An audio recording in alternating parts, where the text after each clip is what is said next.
Electoral Commission to allow this process for the young people to take place? There's no new registration.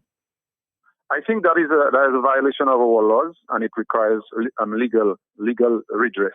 So we in the United Workers' Party is exploring that possibility, and I believe that is the way to go. But overall, Matt, this confirmation process that is going on is really a machination of Skerry to steal the election.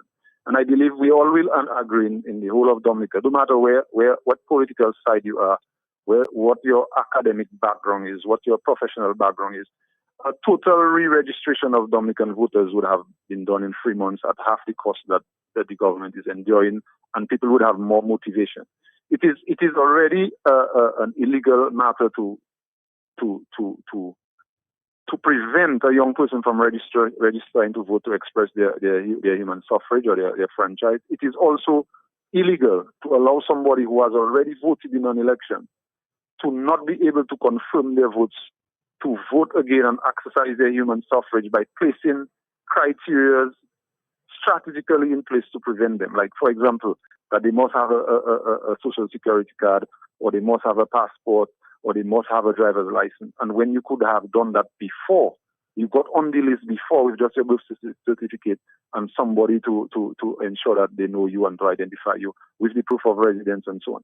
So there's some machination going on. There's something very, very, very funny, if I can use that word, going on with this electoral reform process that Dominicans have to see through. And I know I'm speaking for every Dominican, because I know even in my community, the rate at which people are confirming is very disappointing, and people are not feeling that kind of energy. There is something dark and ugly about what is going on. And I think... With the rate of what you're saying as it relates to the confirmation, it's not happening fast enough. Do you think at some point, because I'm hearing that the elections may be around the corner, do you think that the Prime Minister or the government DLP may have to resort to going back to that old list? That's a possibility. What I would say is that our democracy has to mature. We have to ensure that we do everything to have a more mature democracy, and it also means that there should be fixed dates for election, and no prime minister should be given more than 2 terms to run a country. Because when that happens, you see that kind of nonsense that is going on right now will always happen, and it will never bring true justice and democracy to a land that is crying out for help.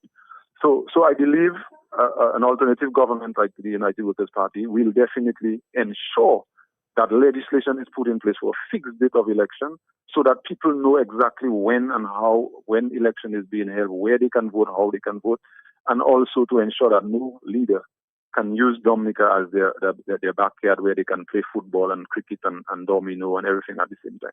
Here's another comment there. I'm sure. I know we plan to speak a little shorter, but more comments are coming in. Mr. Sanford, you need to tap into the DLP votes to win the election. Bro, DLP supporters love their Prime Minister more than their lives, their family, and Dominica. Your entire team, meaning the United Workers' Party and the opposition supporters, need to be on the ground. Do you agree? Definitely, and since I've taken the office of the president of the party, we have ensured that we have been on the ground at every opportunity we can. We have been to Casablanca, we have been to Baylis, we have had meetings with selected people in other constituencies, Salisbury, etc. And we are planning this rally, after which we definitely have to find ways to go onto the ground. We shall be in every village. We shall be in every hamlet. We shall be in every door possible in the constituencies. I do not subscribe to the description that the Labour Party supporters love their Prime Minister more than themselves. I don't think that is a fair analysis. I believe we all in Dominica, whether you're a Labour Party or UWPID or any other political party you are affiliated with, you love Dominica more. You love yourself, your family, you love your God, and then you put people in position to help improve your situation. And some people take advantage of that, and they manipulate you, they instill fear in you, they discriminate against you. And some people are fearful, and as such, their decisions are being controlled by the level of fear that is instilled in their minds. And we are saying we have been liberated from that kind of enslavement. And we have the power in ourselves. Whether you're a Labourite or not, you have the power in yourself to liberate yourself from that grips of that the current government have. Not because they have done well. We have seen their recklessness. They have not genuinely built any industry in Dominica that is sustainable. They have just sold the sovereignty of our country, the passport, and squandered the money. And we've seen a lot of what is happening now is coming to bear its eggs on us, and people are scared, people are frightened. And the world order, the world order is shifting, and we need to put ourselves in a position where we look internally to harness the best human resource capital we have within our people, whether you're red, blue, or orange, or whether you live in Dominica or overseas. And we also have to look at our environment to see what are the resources that we can use to build lives and wealth without necessarily degrading and destroying our environment. So it's a time for reflection. And I don't think emotion of love and so on will cut it. Our people have to be more critical. And we as an opposition party and we have a right to meet these people at that level and instill in them that level of critical thinking and analysis to make decisions based on policy actions and real life situation instead of just emotions like love and that nonsense. Okay, well, thank you very much. Actually, I'm reading, I don't know if you got a copy of this letter that was written by, I think, Mr. Gregor Nassif, as it relates to the registration. I'm sure you should get a copy on that. I mean, I want to ask you about that sometime in the near future, because he's very disappointed with the registration and non-registration taking place for new voters. So he's saying, that has to change. That has to change. Definitely. This is an attack on our democracy. This new process of confirmation and the non-registration is a blatant attack on our democracy, and every Dominican need to raise their hands and voices against that. And I will be joining and my voice to that. Matt, feel free to call me anytime.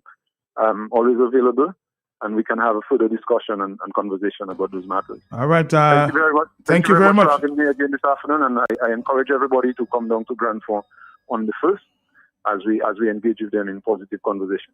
Thank you. Thank the President of the United Workers' Party, Claudia Sanford. Actually, I was sent a copy of this letter that seemed to be circulating by businessman Gregor Nassif. He's the CEO of Fortune Hotel and Secret Bay. I'm going to see if I can read a part of that. It says the success or failure of Dominica's electoral reform process will ultimately rest not on legislation alone, but on whether it inspires public confidence and broad participation. Central to that confidence is a voter registration system that is accessible, transparent, and continuously open to all eligible citizens. It is my understanding that the current voter confirmation process commenced on October 15, 2025, and is intended to run for a period of 1 year. Under the process, persons previously registered are required to confirm their details. However, voter registration for persons who wish to register to vote for the first time has always been and must remain an ongoing process. This legislative requirement and legal mandate, Section 17(1) of the Registration of Election Act 2025 provides that there shall be a continuous registration of persons qualified under the Act to be registered as electors. Against this background, I am very surprised to my experience when I attempted to register to vote. On Monday, January 12, I was informed that the new registrants were not being accepted because the required software or technology was not ready, and that officials were therefore unable to process first-time registrations at this time. As someone who was out of Dominica for the better part of 40 years and back now for 15 years, it is long overdue that I become a registered voter. My experience raises questions. At the moment, when electoral reform remains a highly sensitive and contested national issue, any interruption or limitation to voter registration, particularly for new voters, risk undermining public trust. Administrative or technological delays should never result in the effective supervision of a citizen right to register to vote. If new voters are currently unable to register, then temporarily this appears to be contrary to the principle and indeed the legal requirement that voters' registration should be continuous and inclusive. It is important that the public receive clear answers to some fundamental questions. Are these new registrants legally permitted to register during this reform period?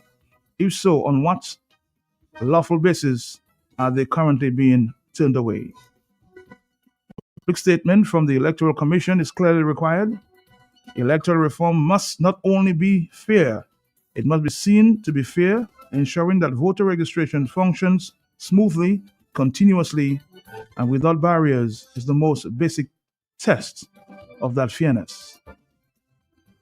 It is if we are serious about strengthening our democracy and about ensuring that the current reforms are meaningful, there's no eligible Dominican should be told for any reason then he must wait to exercise the most fundamental right. Yours faithfully, Gregor Nassif.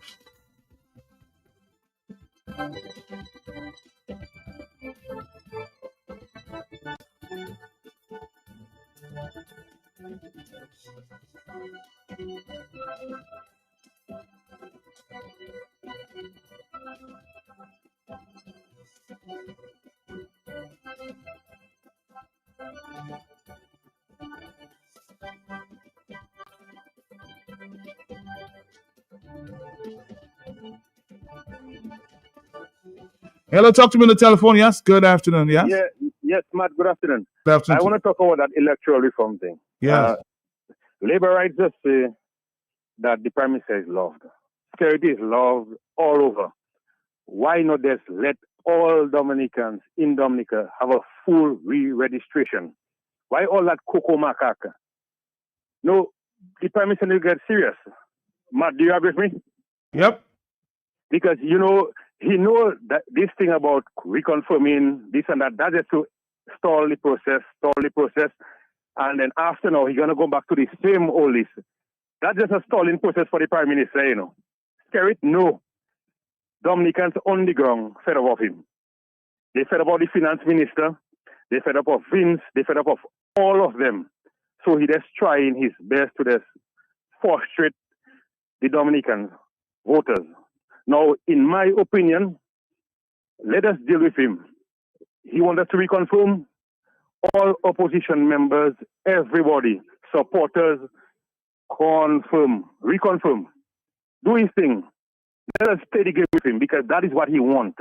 And he know he frustrated, He's trying to frustrate us Dominicans. Okay, thank you very much. On the telephone, yes, we just read a very interesting letter from Gregor Nassif there as it relates to new voters. Are you there? Yes? Yes, Madam Demat. Yes. Good afternoon. Good afternoon to But you remember when the lady was here some time ago, she said they were ready. You remember she said to us that they were ready, everything was in place? Yes. When the two commissioners said that they were not ready, we came and she said, no, they were ready. Now, if you are ready, how come you cannot register new voters? So it means that you are not ready. So she did not speak the truth to us, but they are not up now, they are not ready. But come on, man. Well, you just heard from Mr. Gregor Nassif, who says, he's very disappointed that he came to register. He has been out of the country for almost 40 years, and he went to register, and they're saying that the process is not ready. So, other people are observing now. Let's see if we can take a...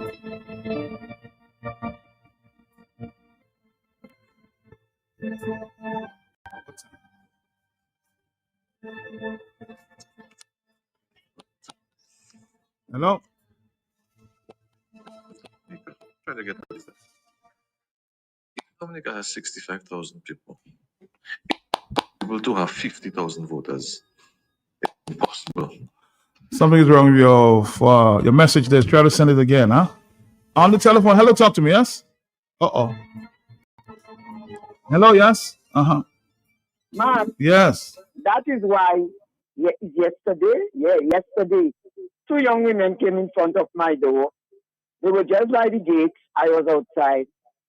I tell them, they tell me, hello. I tell them, hello, what it is? And they're checking for sensors. I say, hello, go and tell them you see me, Lucille Smith. That is all. I'm in the country. But now is not the time for that. Now is the time for electoral reform, whatever it is. Thank you. All right, thank you. On the telephone. Hello, talk to me, yes? Hey, Mr. Salve, blessings to you, sir. Blessings to you, sir. Mr. Claudius, blessings to you and your wife. Your wife has taken care of me a few times at the hospital. And I notice you're a polite kind of guy. Matt, you there with me? I'm right here. And quite reasonable. But you're missing the point. Matt, if you go in Point Michelle, and for you to go in every home in Point Michelle, Matt, to get a message across, would you rather a PA system in 1 or 2 locations, maybe 2 hours, than 2 hours of them, Matt? Which one would you rather? 2 of them. A PA system, so you have an open mic where people can talk, engage them. All you're too educated, not you necessarily, to listen to the people, or you want to talk to them all the time.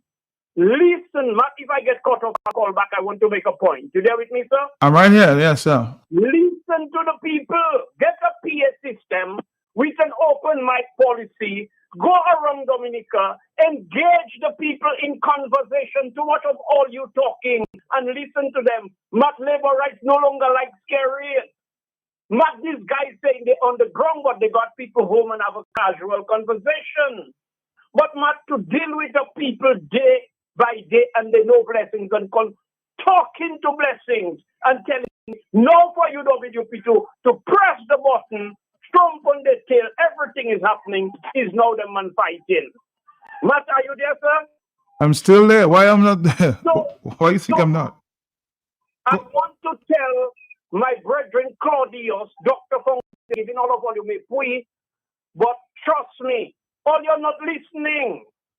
Matt, check the word militancy, although it has violence in it, but it can be you have confrontational and aggressiveness and all of that. But it doesn't necessarily mean you have to be violent to be militant. No, them men are laid back. Look at Greg Onassi. All of them have to talk, and I want to give thanks to him. But the oppositions, Matt, whatever they are, Matt, these guys think is marble square, marble hole, and not. Matt, you already played not zigzag zabat. So blessings. Somebody asked me to ask you that question as well. If you, of course,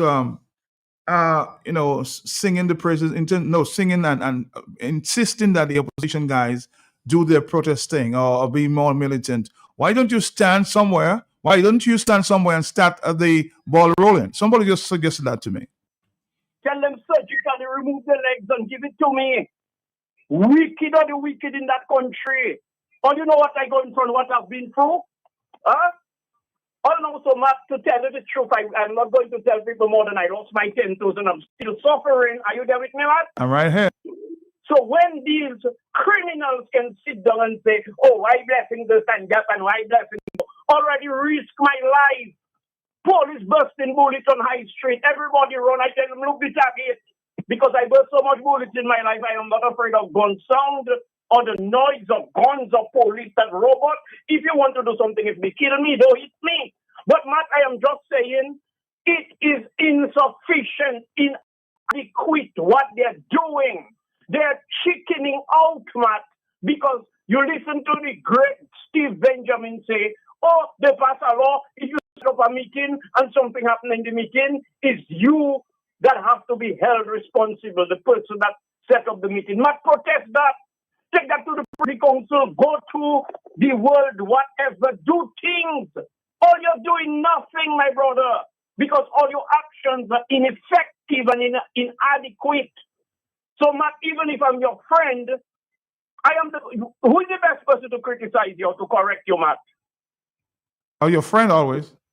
Why you have to wait for your enemies to come and tell you what your friend could tell you? That friend is not a friend. So I am just saying, my brother, in the heat of carnival season, after how many years, no thing like that, Thompson has in carnival, who advising them, carnival season, to have a convention and in Grand Fort? My brother, all you're looking things do for there, and Matt, can you play that guy for me, Gypsy? We are the children of the revolution, where our ancestors stopped. We are not picking up. We think it's one battle and it's done. No, life is an eternal, you have to be eternally vigilant and militant You think it's one battle and stop? I hear man crying, oh, you want them to arrest us. That's the best thing to draw regional and international attention to Dominica. They have a whole pile already, man, in their files. Now is the time, man, getting forward. And come on, not thank you. Thank you very much. Thank you. Thank you.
On the telephone, somebody 157. We expect Mr.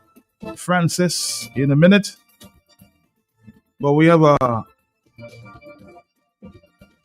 constituent there from the community of Scottsdale, the Soufriere constituency. I want to speak quickly about sustainability and, of course, the electoral reform. Introduce yourself, sir. Yes, my name is Olujide Obonio, formerly Ulrich Del Sol from Abaguen in Scottsdale. Yeah. And this is a very interesting conversation. It's even much interesting coming from Mr. Grigor Nassif, who we well known is one of the best businessmen in Dominica and a very, very good businessman. His father was even a greater businessman than he was. So the issue really at the end of the day can be described very much in terms of what people use, sustainability. But sustainability is just a word people use. The better word for sustainability would be things like kudme, the way we used to live in the old days. Our kudme, our helping one another. And the opposite of sustainability, believe it or not, is a system which we call capitalism. And within that capitalism is what you have. It's a class system where we use words like go boog and pity boog, and go farm and pity farm. This is a class system we have here. It is the same class system they have in the UK. But you're using words to describe it.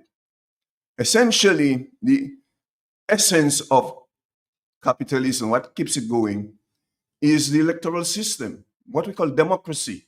One man, one vote, fair voting. And what we're seeing here, effectively, is a government which is tired, weak, and it's time for it to go, but forcing itself on the people by using all sorts of kokomaka, to use one of our favorite terms, to prevent itself from being out of office. But I'm on the ground and I speak to many laborites. I am, in a way, a very labor man, but I'm all labor. I'm not scared laborite. I am all laborite. And what we've had for the past many, many years, is the Skerrit Labour Party disguised as the old Labour Party. Its time has come, and it's time for it to go. And the sooner, he knows it's time to go anyway. And it is time to go. All right. Well, thank you very much, Mr. Obono. We'll continue our conversation sometime in the future. Thank you very much.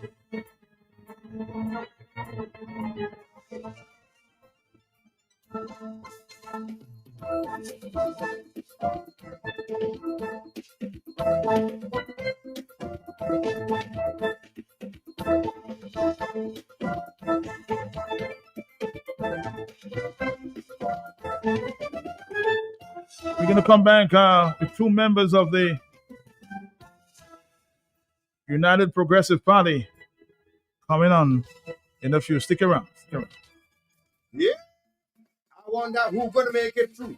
Who's going to stay in the queue? Yes, it's all about Kaiser semi-finals, Saturday, 31st January 2026, 8:30 p.m. at the Windsor Park Stadium. 20 great Californians going to be battling. Only 9 could make it to the finals. So you got to be there. They're backed up by the Swings and Band.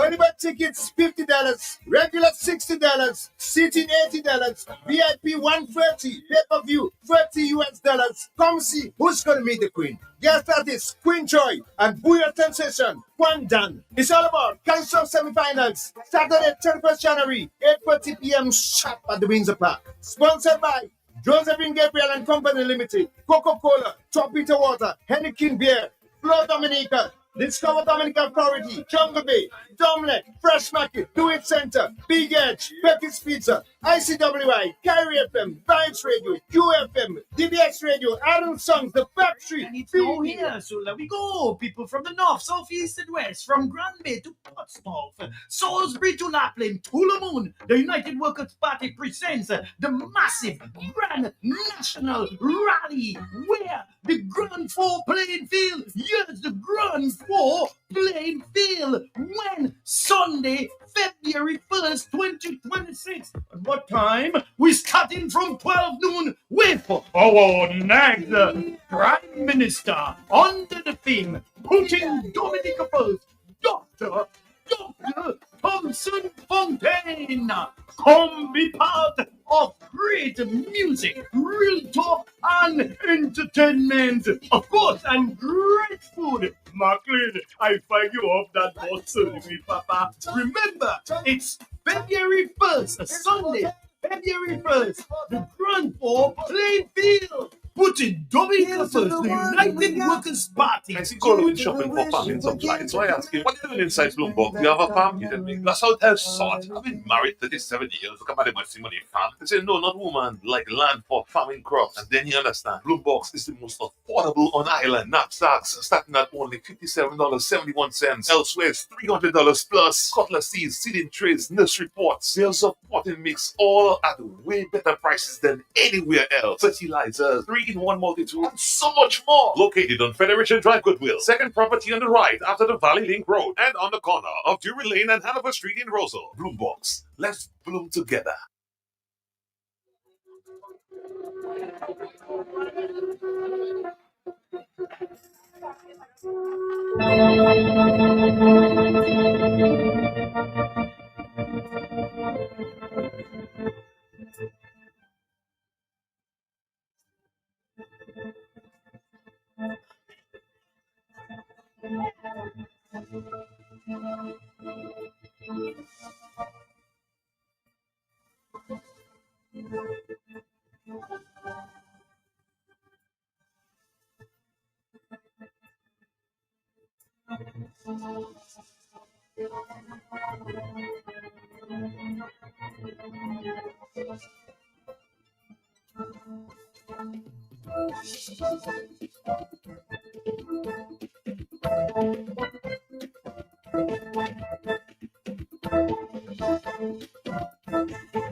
Let me take one phone call before we take in Mr. Joshua Francis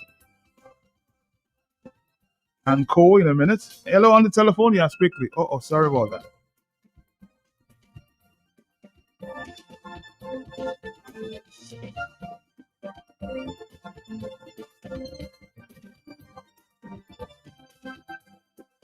again, let's take one phone call before we introduce our guest. Are you there, caller? Yeah, good evening. Good evening, Matt. Good day to you.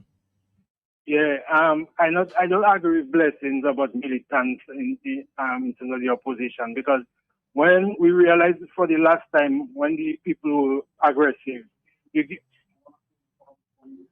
Go ahead. Yes.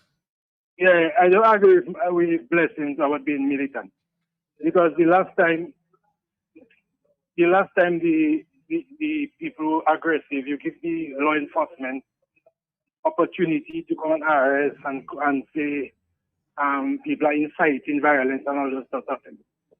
You know, we have to be smart about it. We have to be strategic.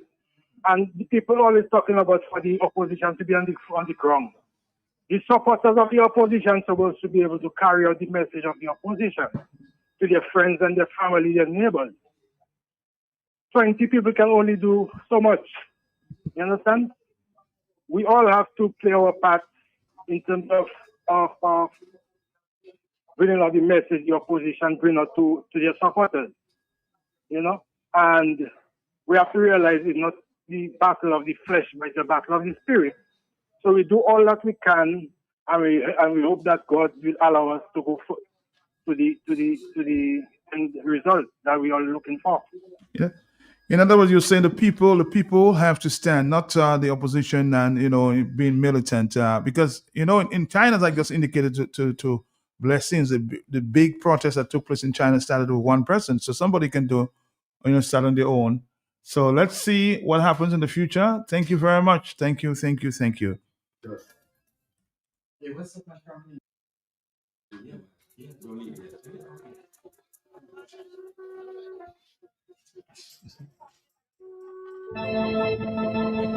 I think I'm going to start our next segment with Mr. Joshua Francis and Loftus Durand.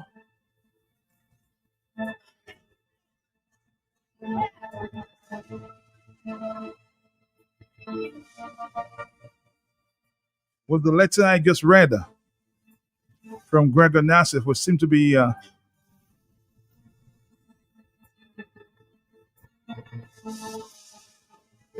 making the rounds.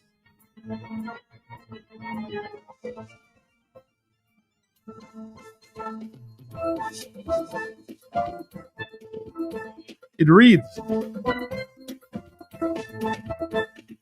and of course I will hear Mr. Loftus and Joshua Francis comments as we can start this discussion here. It reads, Dear Editor, the success or failure of Dominica's electoral reform process will ultimately rest not on legislation alone, but on whether it inspires public confidence and broad participation. Central to that confidence is a voter registration system that is accessible, transparent, and continuously open to all eligible voters or citizens. It is my understanding that the current voter confirmation process commenced on October 15th, 2025, and is intended to run for a period of 1 year. Under the process, persons previously registered are required to confirm their details. However, voter registration for persons who wish to register to vote for the first time has always been a must and must remain an ongoing process. This is a legislative requirement, and legal mandate Section 17(1) of the Registration of Elections Act 2025 provides that there shall be a continuous registration of persons qualified under this act to be registered as electors. Against this background, we'll continue in a minute.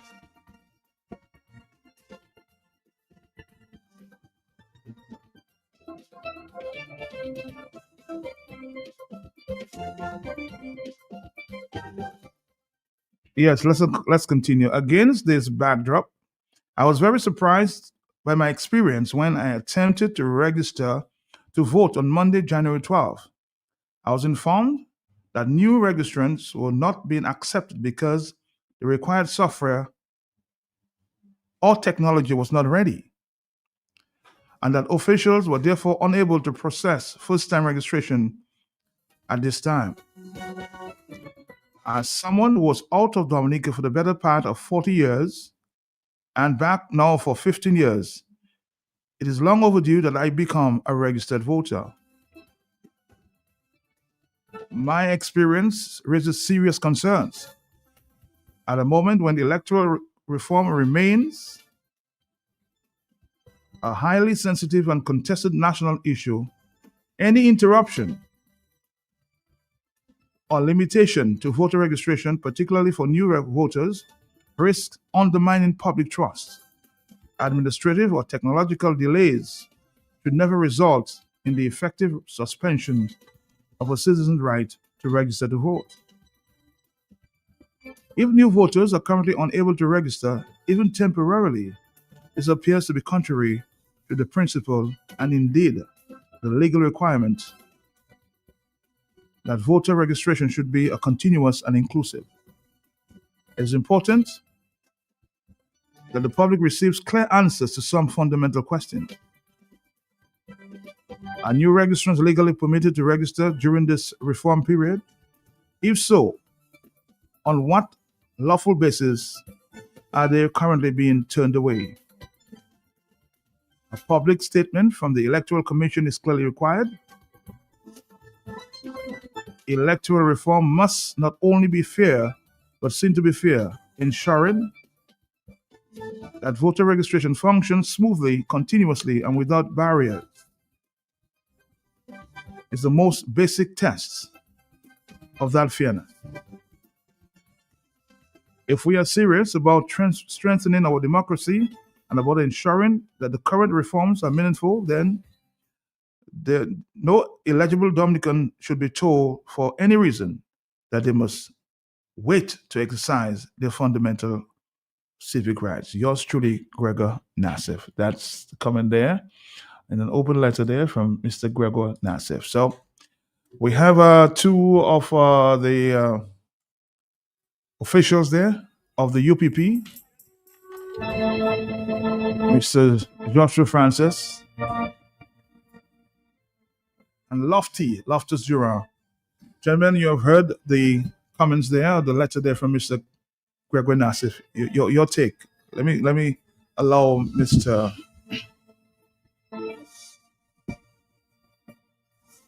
Joshua Francis as a legal person to answer that question first. Hi, good afternoon, Matt. Good afternoon to you, sir. I'm not doing any patwa this afternoon. I'm giving you time to practice. You should try.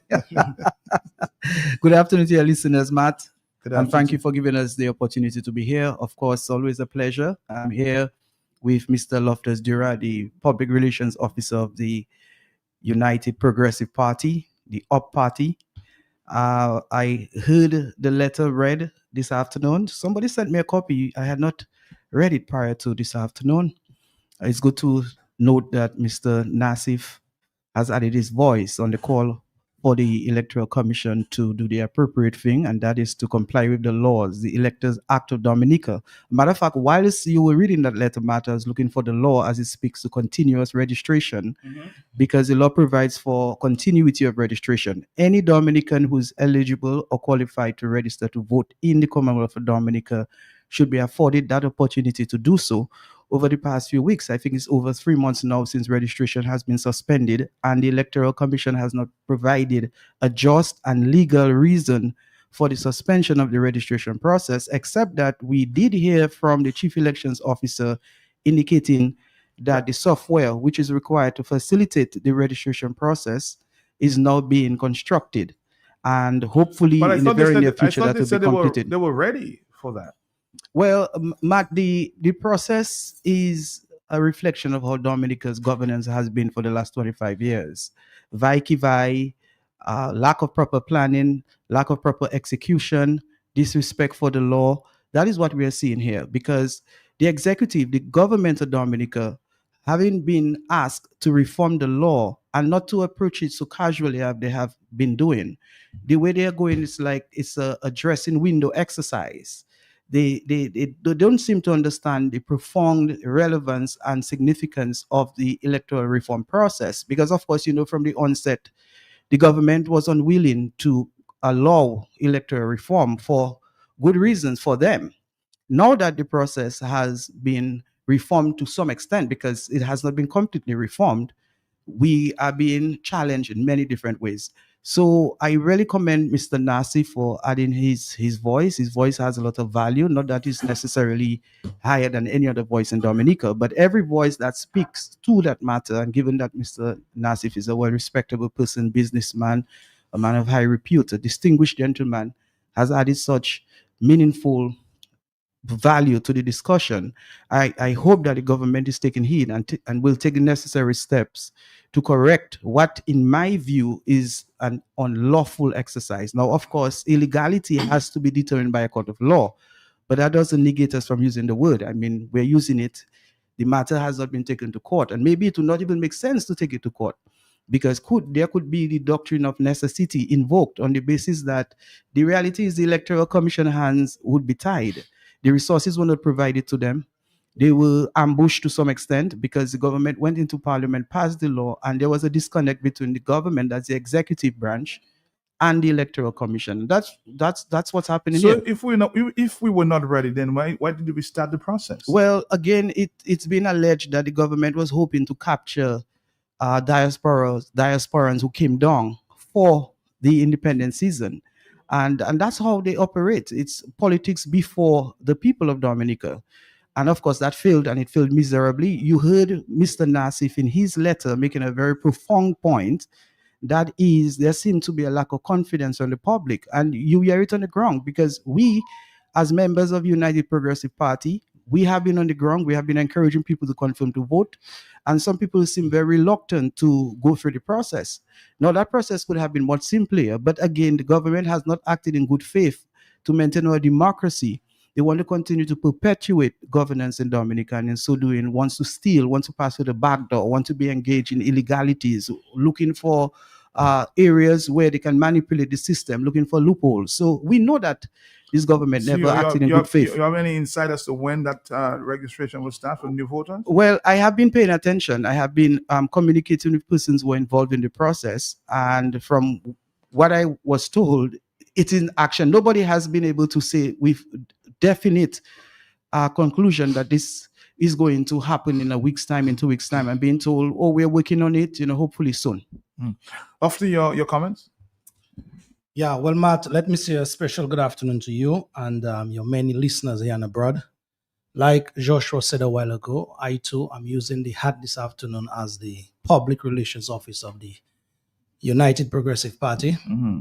And I would want to lend my voice as well to commend Mr. Gregor Nasi for adding much value to the conversation of making Dominica electoral process a freer, fairer, and much more transparent one. As a matter of fact, we have been calling, and when I say we, Dominicans by extension have been calling on people of high repute, people who can add much more value to the conversations like this in order to help maintain our democracy in Dominica. And so Mr. Gregor stood out in that department, and we from the UPP's end only want to thank him and ask him to continue in that vein, because his voice, for sure, as I said before, is one that a lot of people look up to and listen to. So you think the government should listen? Obviously. All right, let's continue the discussion. Of course, this morning was a very interesting conversation as it relates to unity of the various opposition parties on the ground. And people were saying that you should use the word accommodation. Some people said unity.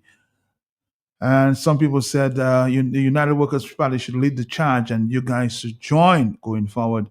What's your take on this unity issue, re the opposition?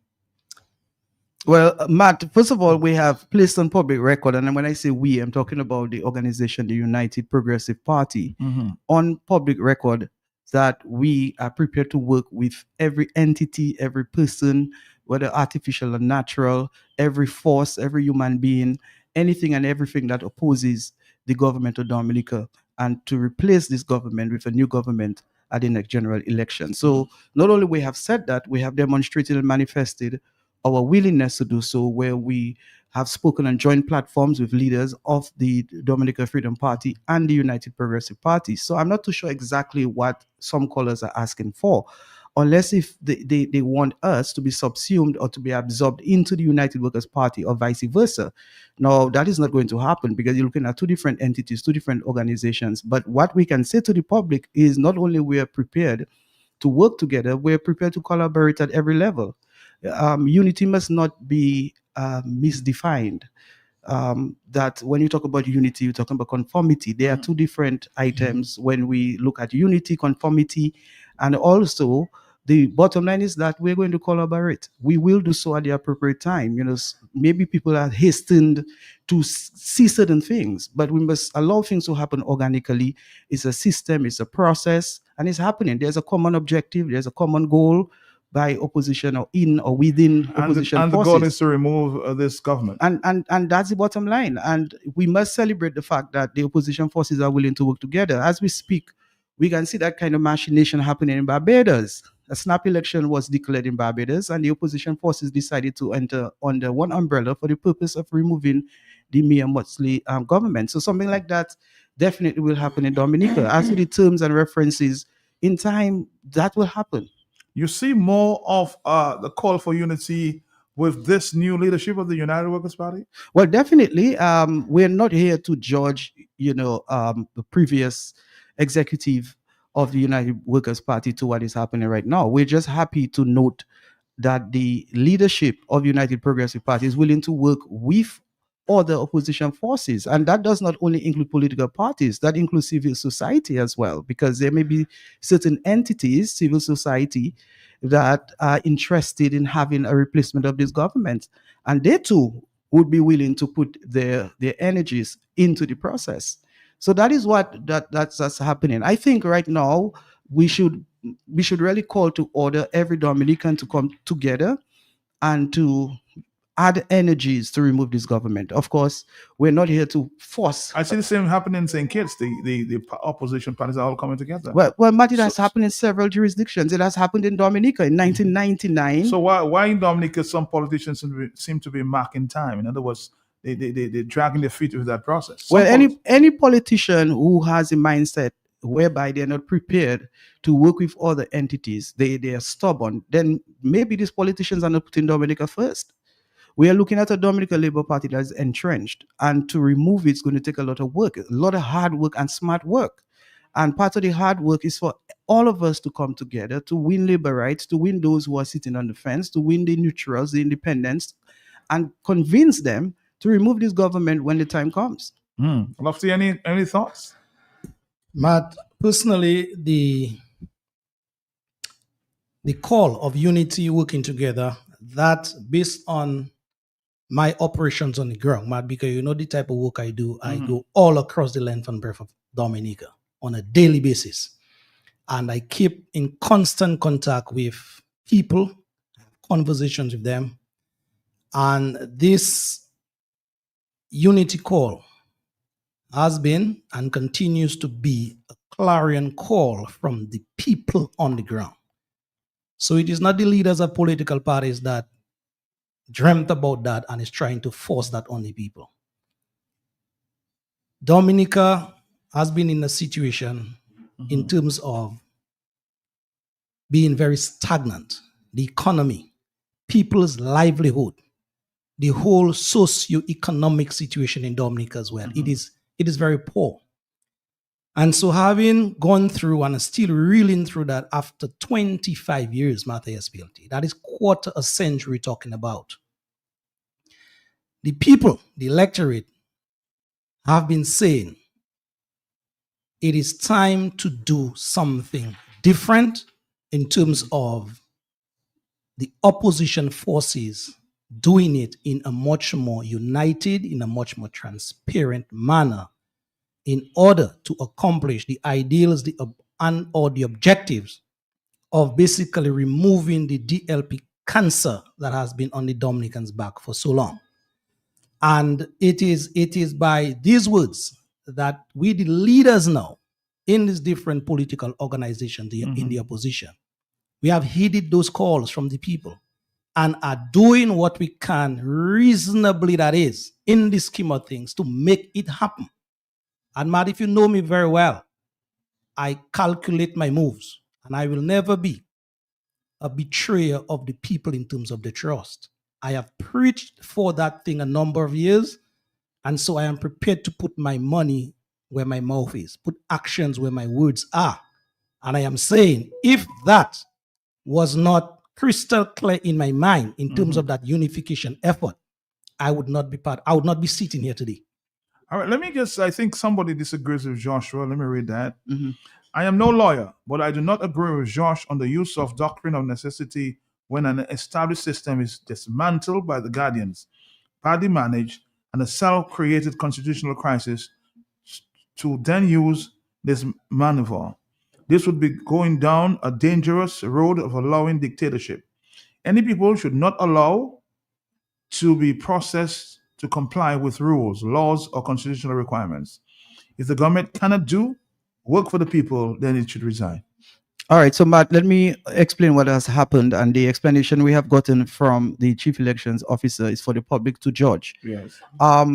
The chief elections officer on one of your programs made it clear to the world that the software which is required to capture the pictures, register the pictures, and to show the pictures of every new registrant is not ready, as it were at the time when she spoke with you. Now that's clear. There is a new law. The antiquated law has been done away with. There's a new Electors Act, and it provides for photo IDs. And if the electoral office has not been armed with the necessary software to make the ID available, then that is what it is.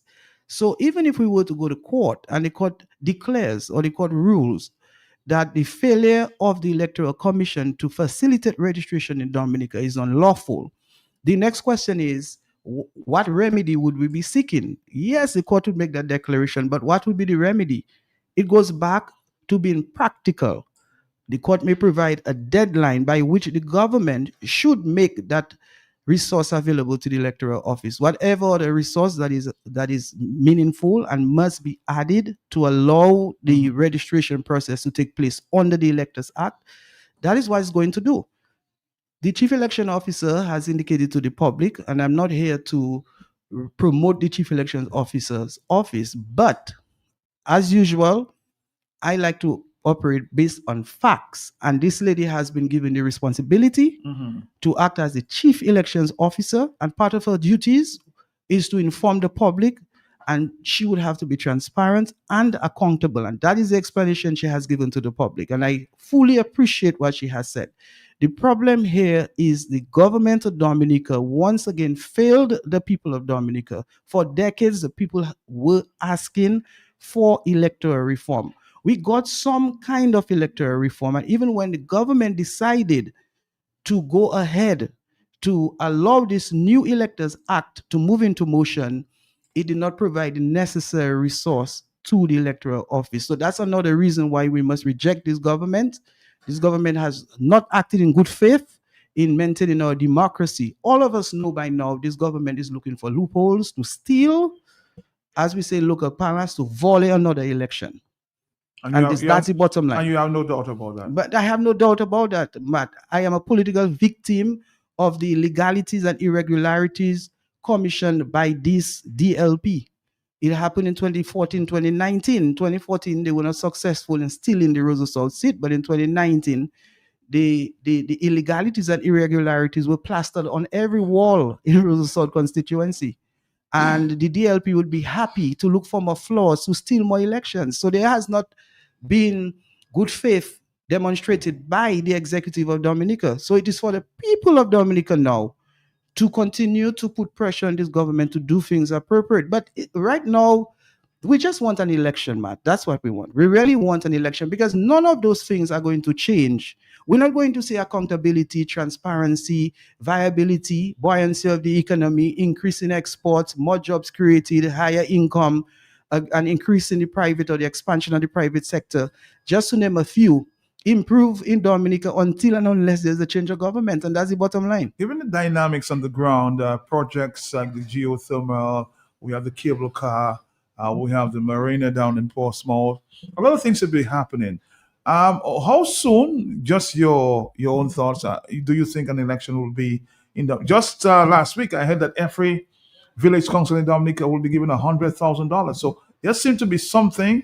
I can't touch it, but there's some feeling of something going to be happening soon. Well, the Constitution of Dominica provides for the Prime Minister to advise the President to declare an election anytime. So we can only speculate. What we know, for those of us who are in this, paying attention to what's happening, that the Dominica Labour Party is forever campaigning. It uses state resources, it uses state assets, it uses state postures to campaign. And that is why there is a blur between the DLP and the government of Dominica. That's how our democracy has evolved. We have a government that has been taking state resources to promote itself. I mean, before there was a clear distinction between a political party and government and the government. Now you have a DLP that using government to push itself. So on the question of when there'll be an election, it could be anytime. I mean, the Prime Minister would be shaking in his boots. He's seeing things happening. Don't think that he's not paying attention. He has agents on the ground. He has people who are reporting to him on a daily basis. And he has his scientists, his social scientists, looking at the numbers, crunching the numbers, and he will take a decision when he thinks it's most convenient or is best suited for him. But you know, to call an election. You're making that point, but I've been told by many that the confirmation or the confirmation process is not going that well. We've just had over 10,000 people who have confirmed to vote, and that process, as I said, is not going too well. So people are sort of reluctant with that confirmation process. Yeah, well, it means if that continues in that way, it means that we may have to go back to that old list. Would you be surprised? Well, yes, if there's an election within the next 12 months, because the Electors Act provides for 15 months maximum, initially 12 months for the confirmation process, and the Electoral Commission under the new law could extend for a further 3 months.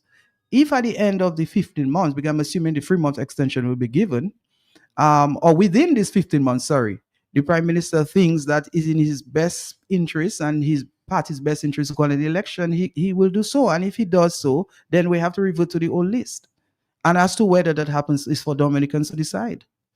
Whether we allow an election to be called on the old list. I just want to ask a question. It's not redundant. Do you think that might or will happen? Of course, it's possible. It's possible. The law provides for it. It's possible. Even the Electors Act speaks to that. With all that talk of the electoral process? Yes, with all that talk. Remember, I mean, that talk has been around for a long time. You know, the United Workers' Party chose not to participate in the 2022 election because of that very reason. Because this is a Prime Minister who had given the public the undertaking that the Dominica Labour Party government would reform the laws before we moved into the 2019 election. We moved into 2019, and then the year comes 2022, and we were under the old list. So it would not be surprising to me if the Prime Minister shows the audacity in declaring another election on the old list. This is possible. Let's listen to that voice. We'll come back to you after. Yes. Matt, good afternoon to you. Good afternoon and your guest in studio, as well as all Dominicans.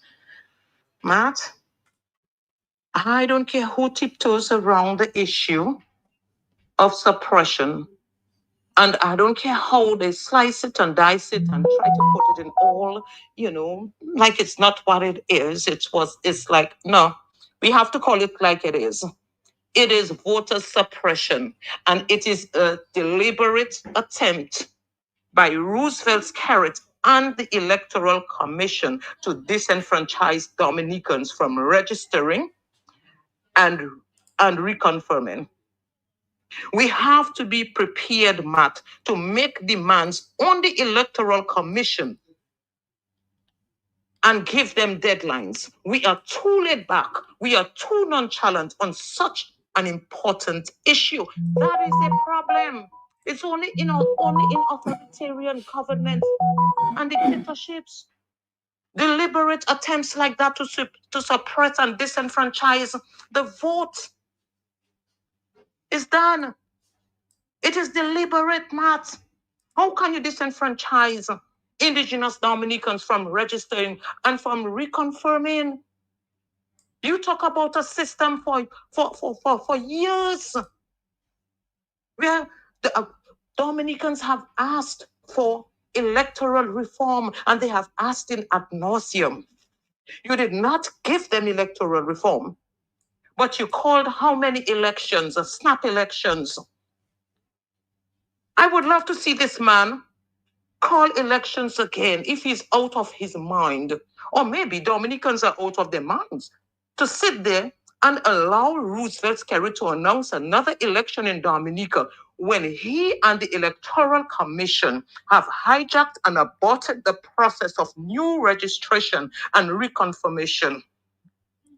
And the political parties are getting prepared.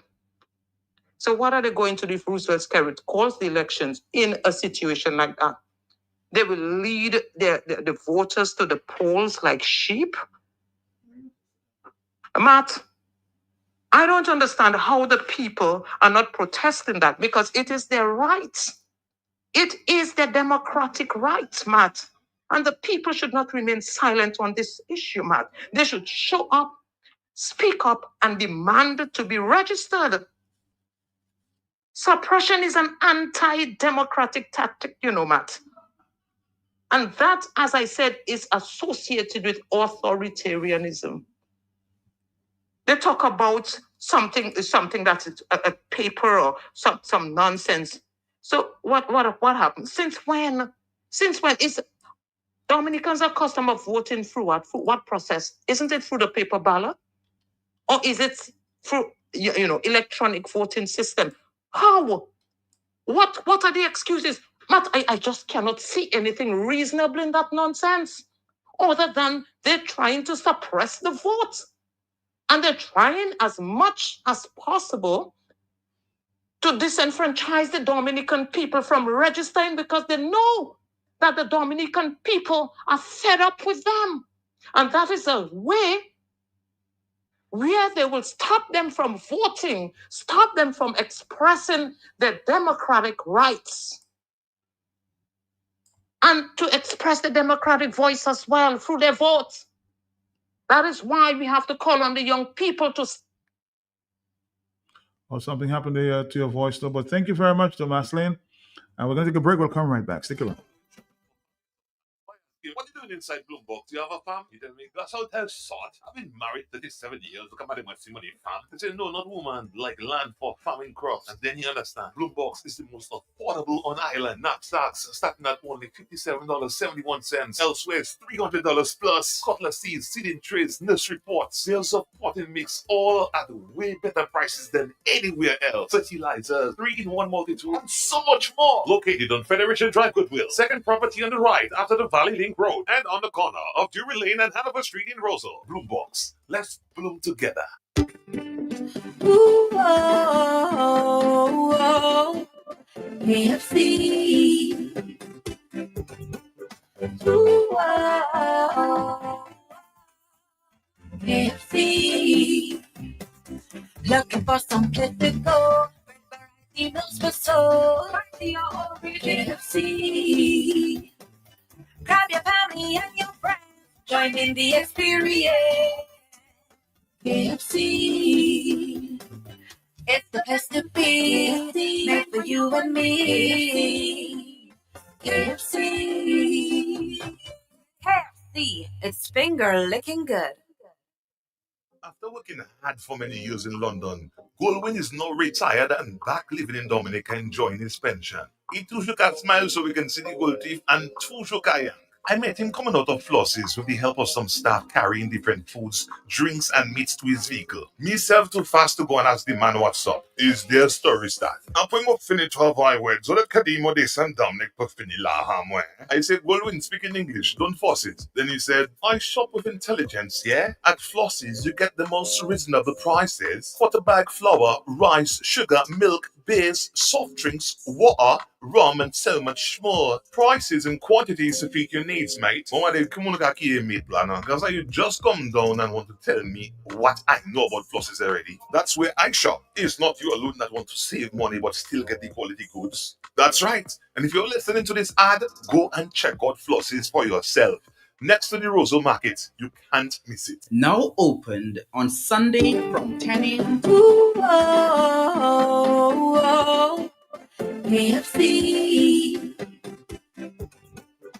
Ooh, oh, KFC. Looking for some place to go.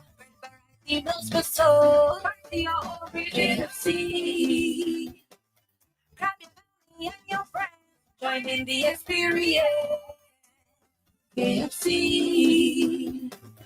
It's the best to be. Made for you and me.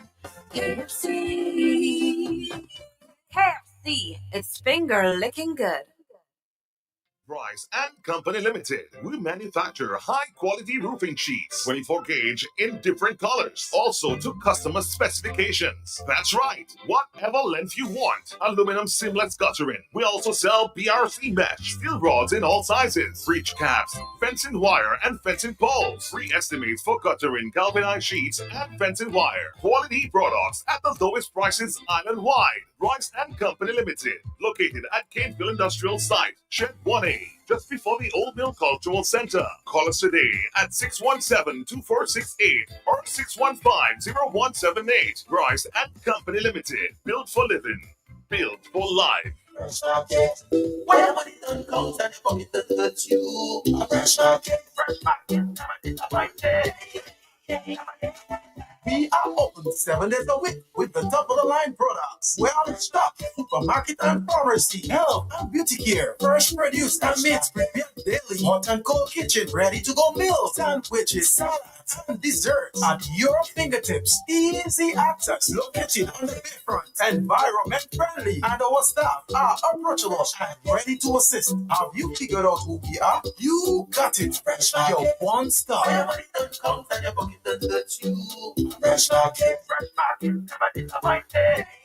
Oh yeah, so there we go. People from the north, south, east, and west, from Grand Bay to Portsmouth, Salisbury to Lapland, Tullamoon, the United Workers' Party presents the massive Grand National Rally, where the Grand Four playing field, yes, the Grand Four playing field, when Sunday, February 1st, 2026. At what time? We're starting from 12 noon with our next Prime Minister under the theme, putting Dominica first, Dr. Thompson Fontaine. Come be part of great music, real talk, and entertainment. Of course, and great food. Macklin, I find you off that boat certainly, Papa. Remember, it's February 1st, a Sunday, February 1st, the Grand Four playing field. Putting Dominica first, the United Workers' Party. Cheers to the wish you were here, but you're not, cause the drinks bring back. All right, Dominic, is already 2:43. Somebody's asking a very important question. I think it kind of links to the point made in that letter from Mr. Gregor Nassif. Why should we want an election when the young people who want to change the government cannot register to vote? You want to share your comments on that, Mr.? Yeah, well, it's a legal question, so I would love for Lofty to answer the question, but nonetheless, I will take a bite at it, and then Lofty can make his contribution. But legally, if the Prime Minister were to declare an election in Dominica, every eligible or qualified Dominican who wishes to register to vote should get an opportunity to get registered to vote. That is clear law. And if an election is called and the registration process is still in suspension, then we would have a ripe matter, a viable matter to take before the Court of Laws in Dominica. And I have no doubt that the court would injunct the election. I know that. Because it's fundamental. Every Dominican has a constitutional and fundamental right to register to vote. You've heard Mr. Scary say no law, no constitution? Yeah, but this time I have no doubt the court would rule in favor of the applicants to injunct an election should that happen. But I really do not think that will happen. Lofty? Matt, when we're dealing with the man who sits in the chair as Prime Minister of Dominica, that is how I like to refer to him as. We have to understand who we're dealing with. A man or woman in situations cannot be divorced from their character. And so we have to take that into consideration. Because this is the same Roosevelt Skerrit. You keep playing that thing a number of times, there, Matt, where he told Dominicans, he told us, he would have been sort of clearing the way April of last year, for some sort of succession plan or whatever, but he gave the nation his undertaking in that regard. And what has been done about that? Zilch, nothing.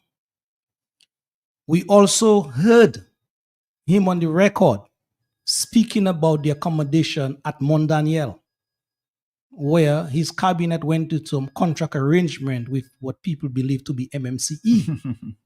And the taxpayers, we the people of Dominica, are paying, we have to fork out, as it were, every month, in the tune of $70,000, pretty close to $100,000, for a man to live in a house, which they call a mansion, that a number of people believe is his. So these and more situation proves to us that Roosevelt Skerrit, he's very, very economical with the truth. And so the situation that we are faced now with the suspension, as it were, of the registration effort, which is a fundamental right, by the way, to me, I will conclude by saying it is just another manipulation or an attempt to steal another election in Dominica. And that is how I can put it very bluntly for the Dominican public to understand.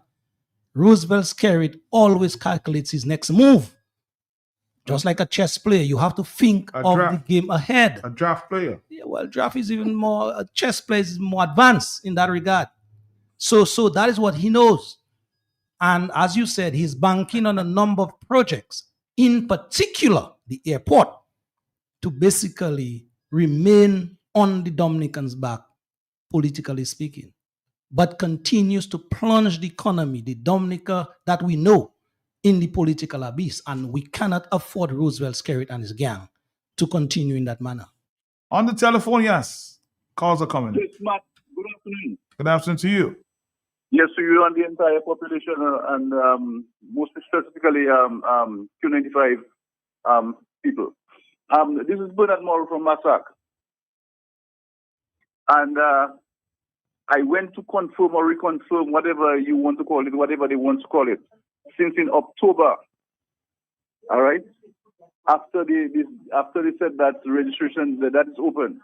And they told me that they would have called me for my ID.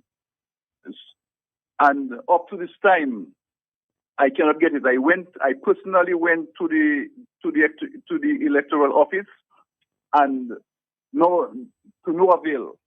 So what I suspect they're trying to do, if they suspect you not to be a Labourite, they're trying to frustrate you in getting your card. Yeah. But the next time, remember, I'm saying that publicly, the next time I go to the electoral office, remember I said my name, Bernard Morrow from Stibuli Massac. The next time I go to the electoral office and I cannot get my card, remember James Corbett, JJ, and Theophil, they will come and arrest me, because remember, it's my right, and I'll be fighting for that. And they will have to come and arrest me there. And remember, I am saying that. Yeah, because some Kia girl and some other lady, they did all what they take my photo, they did all of that, and they told me that the electoral office will call you for ID, and up to bloody now, I cannot get it. So I need to know what really happening. Well, based on what I know, they have not been issuing IDs. I'm sure, Joshua, you've gone to confirm. Well, yes, Matt, I have confirmed. I want to tell the caller that he should not put himself in trouble. The electoral office has not issued IDs. After we would have gone through the initial process, the electoral office then has to go for a verification process. And after the verification process, they will inform the public when they will issue the IDs. So just be patient, my brother. It will happen. And let us encourage every Dominican to go out there to confirm to vote. And those who are eligible to register to vote, let us keep calling on the electoral office to give us a date by which the registration process can be resumed. All right, Matt, the law as it stands is that registration must be continuous. No excuses. This is the law. Therefore, someone who wishes to register should take the commission to court to force action. 44930, that's another point there. 30959697. On the telephone, yes. Good afternoon. Yes, good afternoon. I have two questions for Josh. Well, the first one is, Josh, as a lawyer, can a party have a constitution without having a convention? And secondly, with all this talk about joining, collaborating, unifying and so, back then by the gas station, I remember you referred to the United Workers' Party as a party of treachery. Earlier on today, I hear you saying that you'll be willing to work with them. Is it that you no longer think they are a party of treachery? All right, two questions for you, Joshua. Yes, and as usual, I'm very blunt. And I wish if that caller would not want to go down that road, because it's more adverse to her interest for me to answer those kinds of questions. But on question number one, let me say, yes, of course, any organization can have a constitution without a convention. Not every organization provides for a convention. So her utterances must be based on her experiences with a certain political party. A constitution basically is just an instrument to guide the organization. And any number of persons can ratify a constitution. It doesn't have to be a convention. So the answer is yes. Mm-hmm. On the second issue, ma'am, I'm not going down that road. You know, the past is the past. The people who are responsible for that utterance when it was made, they know themselves, the people, the players, the actors, everybody who were involved one way or the other with that particular party over the years, they know what they did, what they did not do. So there's no need to go back and to deal with that. We are moving forward. We are part of the United Progressive Party. There's no confusion on the platform. We're not going to be part of any confusion. We are here to serve the people of Dominica, and that's my focus and the party's focus is. So you're focused on move forward. Yeah, we are moving forward. We don't have time for pettiness and irrelevance and insignificance and trivialities. You know, we really don't have time for that. Our focus is on the people of Dominica, to serve the people. That's the sacrifice that we're willing to make. We are servants. We have given that commitment to Dominica, and we're going to continue to move forward. We are providing an alternative to the people of Dominica, and so far we have done very well. I'm asking a question there directly to both to you and Loftus. Somebody suggesting there, have you guys been invited to this convention there coming up for the? And if you have, would you speak? In Grand Forks? Yes. Well, I have not been invited by any. Well, I'm speaking to the leader tomorrow. Yeah, I have not been invited officially. That is right. Not that I know the UPP party has been. Okay. But I am part of the resistance, Martin Dominica, and obviously I still have great communication with a number of people in United Workers Party. Okay. And so one of two of them had suggested, Lofty, you need to show up, and I told them, well, I will try my best to. At the end of the day, it is one goal, one objective we have, and so that divisiveness should not continue. But if invited to speak, you will speak. Martha Espelti, that is my rule. I know I can contribute with my voice. And let me say to... But that'll be a good stepping stone, though, going forward, in terms of preaching the issue of unity. Exactly. And as I'm on that note, Matt, let me say to one elderly lady in particular, because I got a sort of encouragement last night. Okay. Whereby a young lady told me that, Lofty, I'm taking care of an elderly lady. And that elderly lady was pretty close, more red than blood in terms of her support for the Dominica Labour Party. Okay. And it's after listening to yours truly over and over and over, that elderly lady saying she has a change of heart now as to her support. And so that is it's no bragging, it's no boasting. Yeah. That is one of my attributes I know I have. It is to basically convince Eskimos to buy ice. That's a good one. Well, the question to you, Joshua Francis. Politically speaking. Yes, Matt. You want to know whether I was invited? I want to know whether if invited, would you go? When we're in a program here, when Dr. Fountain, the leader of United Progressive Party, invited myself and Bernard Ito to his party's convention. I think so. Yes, it's a fact. He did.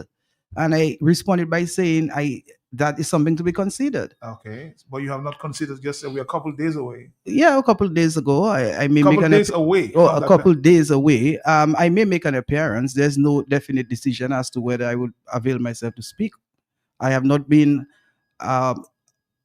invited to do such a thing. I have not been invited formally to do such a thing. Okay. And I don't see it as being necessary at this stage, honestly. I don't see it as a necessity. United Progressive Party is a team of its own. It's an entity, it's an organization. It has its constitution, it has its principles, its ideology, its philosophy. It's developing its party, and I wish them well. They are part of the umbrella of the opposition, and we have a common objective, which is to replace this government. And I think that's where our focus should be and should remain and should progress. On the telephone, are you there? Good afternoon, Dominica. Good afternoon, St. Joe. Good afternoon, Lofty, Joshua, and Matt. Yes, good afternoon. Matt, it's amazing, though. You as an American citizen, when you naturalize, as soon as you get your certificate, next day you could go and immediately you could get your voter's ID card. That's amazing, Dominica is something else. You go there, they watch your certificate, you naturalize. Even before you get your passport, your passport, the certificate, you just issue it, and immediately they take out your photo ID, flags, and they give you just see the thing coming out in the machine. You get your voter's ID, whether you want to be a Democrat or you want to be a Republican or you don't want to be no party whatsoever. It's a choice that you make, and it's amazing that there is so much back and forth in Dominica. You can see crookedness. And I'm going to tell all Joshua, sit down and think of it. The reason these people left campaign financing out of that election reform is for China to participate in Dominica's election. That's where the big money, the largest is. And let me tell you, we need to side with America. Every time we're given that opportunity on the radio, we have to talk about the plight and the suspension and the people that cause us to we need to put more emphasis on that struggling situation we have, because every Dominican is feeling it, both in Dominica and abroad. We need to emphasize that. We need to hit it hard, because we will need outside support to take this guy out of power. If we're depending on just Dominicans to do it down there, we have to will and come again. Because the truth about it, we don't have the money to campaign with them. A matter of fact, Labour should not even participate in another election because of the situation. That's meant to say Dominicans still have a heart for those kind of people. So we have to really do this thing and really press home. Sometimes we don't even have to talk about election. We just have to talk about the situation that we're in now. God bless Dominica. Thank you. God bless you. A question that somebody said I should ask both gentlemen. Lofty and Joshua, have you seen the latest list of persons supposedly confirmed? And the second part, I heard it spoken of last week, and it was said that over 850 were confirmed in Vegas, whereas only one in Roseau Central. Only 9 constituencies had persons confirmed, as opposed to having applied to confirm. Yeah, Yes, go ahead. Yeah, Matt, I think there was a declaration, a public declaration of the numbers thus far. But of course, the names of the confirmed voters have not been given. It's a process. It's a process, and we have to be patient. I think that we have to encourage all of us to get confirmed to vote. And the callers, I hope you have confirmed to vote, and you will take your relatives, your friends, your neighbors. And let me just say, Matt, calling on the program is one thing, but it would even be better for the opposition movement, for every person who wants to see a change of government, to persuade a Labour right to stop supporting the Labour Party and to support the opposition movement. If each of us were to take that responsibility to work on one Labour right per month, one Liberite per month, I think we'll get going. Because at the end of the day, there shouldn't be a tug of war between opposition forces. There should be a war against the malgovernance we have had, the maladministration that has presided over Dominica over the past 25 years. That's a war that we have waged. That's the war that we focus on, beating that type of governance, so that when the election is called, we will have a new government. On the telephone, hello, talk to me. Yes, good afternoon, Matt. Good afternoon, Judge. Good afternoon, Lofty. Good afternoon. Hi, good afternoon. Good afternoon. Let me Good tell afternoon. you, thank you for his response. They too like to hold the people by their throats and just keep on bringing their past on. Too much of that. Thank you. All right, thank you too. On the telephone, yes, Hello? Yes, I'm here. Hello, Matt. Yes, I'm here. You hear me? I'm hearing Yes. you. Let me congratulate Mr. Nassif for his patriotism, Dominica. A few weeks ago, I spoke on your radio saying and explaining that registration of voters and confirmation of voters are two separate issues, and that the registration of voters was a continuous process and a constitutional process. And all you had to do for registration is that you had to bring your birth certificate to show that you were born in Dominica, and you would be registered at the election commission. They would take the particulars where you born, in the village, place where you live, and whatnot, and so on. It's a continuous, and then I made the point that what about the hundreds of thousands of people that never registered, and those that came of age?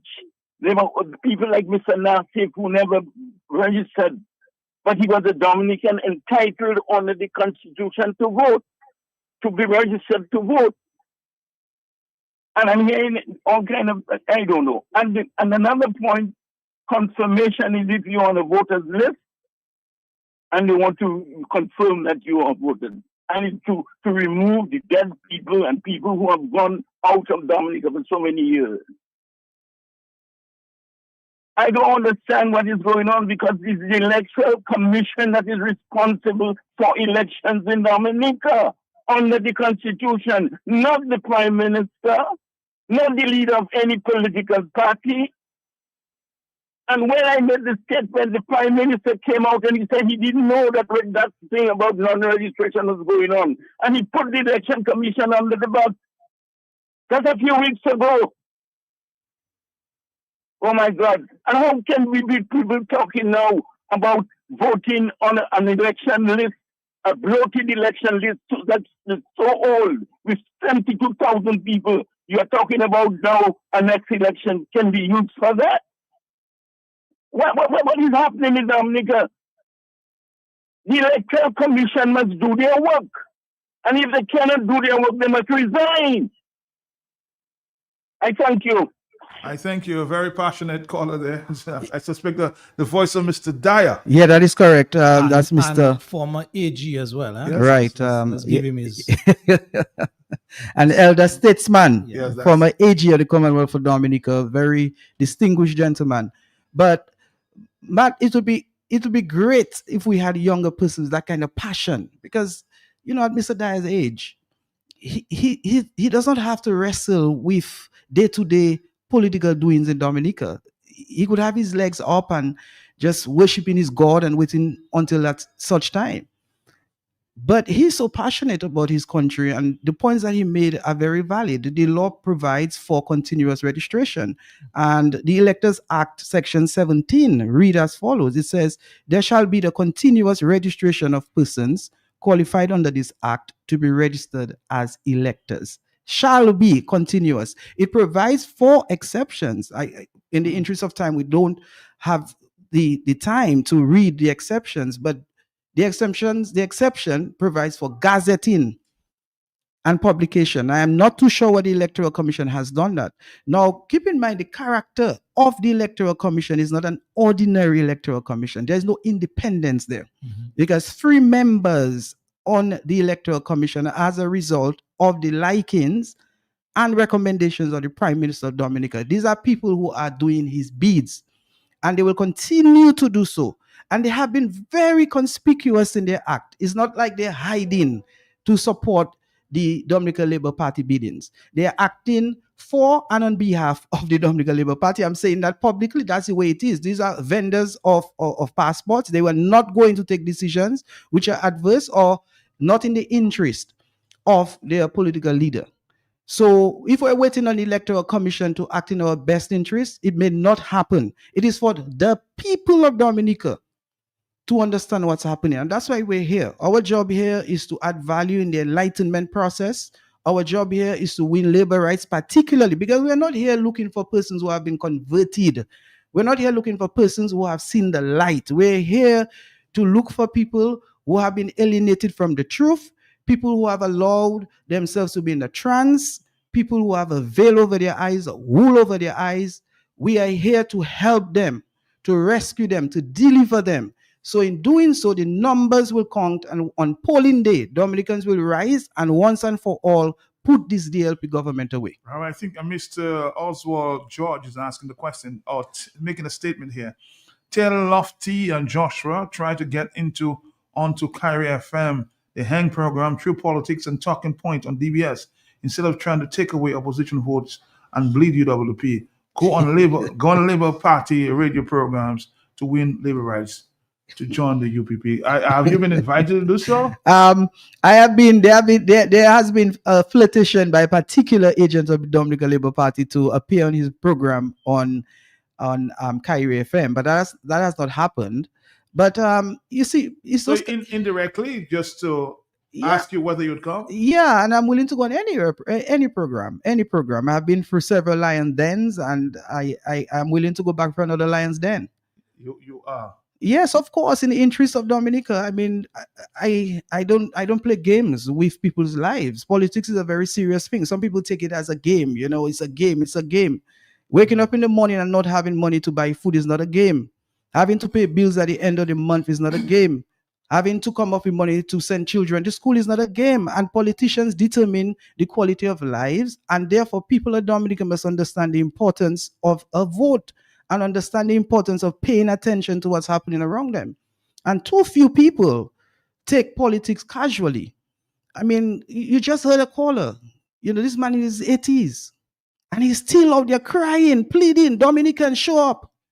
And then you have people in their 20s and 30s, people who are coming, not going, coming in and taking life so casually and allowing this government to keep getting away with transgressions.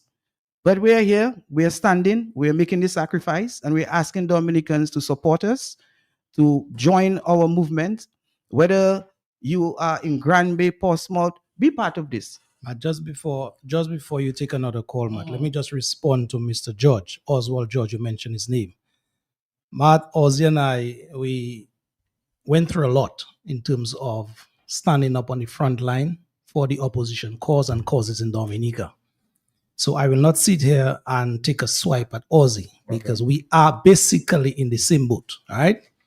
What I can tell Brother Walsh is that I commend his efforts for coming back in the fold and being ever so encouraged and strengthened to continue the fight to help free Dominica. We are in the same boat together. And like Brother Claudius you had a while ago, the president of the party, UWP, and Brother Benjamin this morning, Steve Benjamin, former PRO, and others who kept calling for support at the upcoming rally.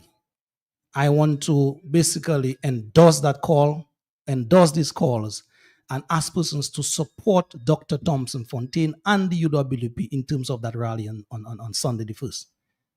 All right. Let's see if we can take a voice note or two before we close up shop this afternoon. Let's see. What time is it? Let's see. Yes. I was asking. What is the population of Dominica? However, I'm going to make an assumption. Let's say Dominica has 65,000 people. It is highly impossible that we will need 55,000 persons to be registered for the election, or even 50,000. Okay? So I do not understand what is taking or causing a process that should to register maybe about 35,000 people. All that rigmarole back and forth, and I'm actually lost for words. I can, you know, civilized person can even welcome to imagine and think of and rationalize why a simple process like that should be filled with all these ups and downs and ins and outs. You know, honestly, if we are honest, transparent members of society, let us throw colors aside. You understand? That simple thing should not be so engulfed in and out and up and down and so much rigmarole, man. Honestly. So, okay, here's a proposal. The country gives one person a house, which is worth sometimes over $300,000. So, let's say the country can decide to make the process easier. People who do not have a passport or what is required, not take into consideration callers. I mean, each and every single Dominican who wishes to reconfirm, no matter who you are, where you come from, where you live, who you vote, who you support, what you eat, what you drink, the country, for a one-time gesture, just give everybody an ID who are interested in registering or reconfirming or reside in Dominica. I am almost sure it will not come to 30,000 persons. So it will not cost the country $600,000 to give everybody a social security card or a passport. You understand? It will not cost the country all that money. So out of a good gesture, the state, a one-time thing, that's a one-time thing. Let's just go down that road now and help everybody. If we say we there for everybody, we helping everybody, we all shall eat and togetherness and always one people, one flag, one love. Just put some money aside and give everybody a social security card who wish to reconfirm or whatever, or wish to register. On state funds, I think we have enough money for that by now. Interesting. We're going to take a break. We'll come back.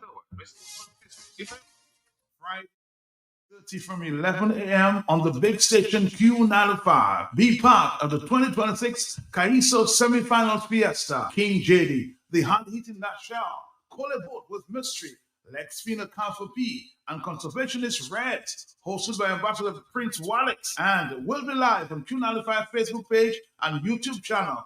2026 Caiso Semifinals with Nashal, Mystery, Jenny, Reg, and Council P on Friday, January 30 on Q95, Creole Heartbeat, the cultural pulse of the nation. When you want the guy, what you do? Shop at SDA. Better than the rest. Shop at SDA. And the open wear. Shop at SDA. You get more for life. Shop at SDA. Shop at SDA. Yeah. Shop at SDA. Shop at SDA. What is that? Shop at SDA. Yes, family, customer friendly. With free locations, it's so convenient. And our price is there. Madam, that's where you belong. Oh, tell your mama, tell your papa, shop at SDA. Tell your son and your daughter, shop at SDA. And the name and cousin friend, open power, all of them. My grandpa, open neighbor, girlfriend, boyfriend, side. Shop at SDA. Shop at SDA. Oh, yeah. Shop at SDA. Shop at SDA. Check us out at Pottersville, High Street, and downtown Roosevelt.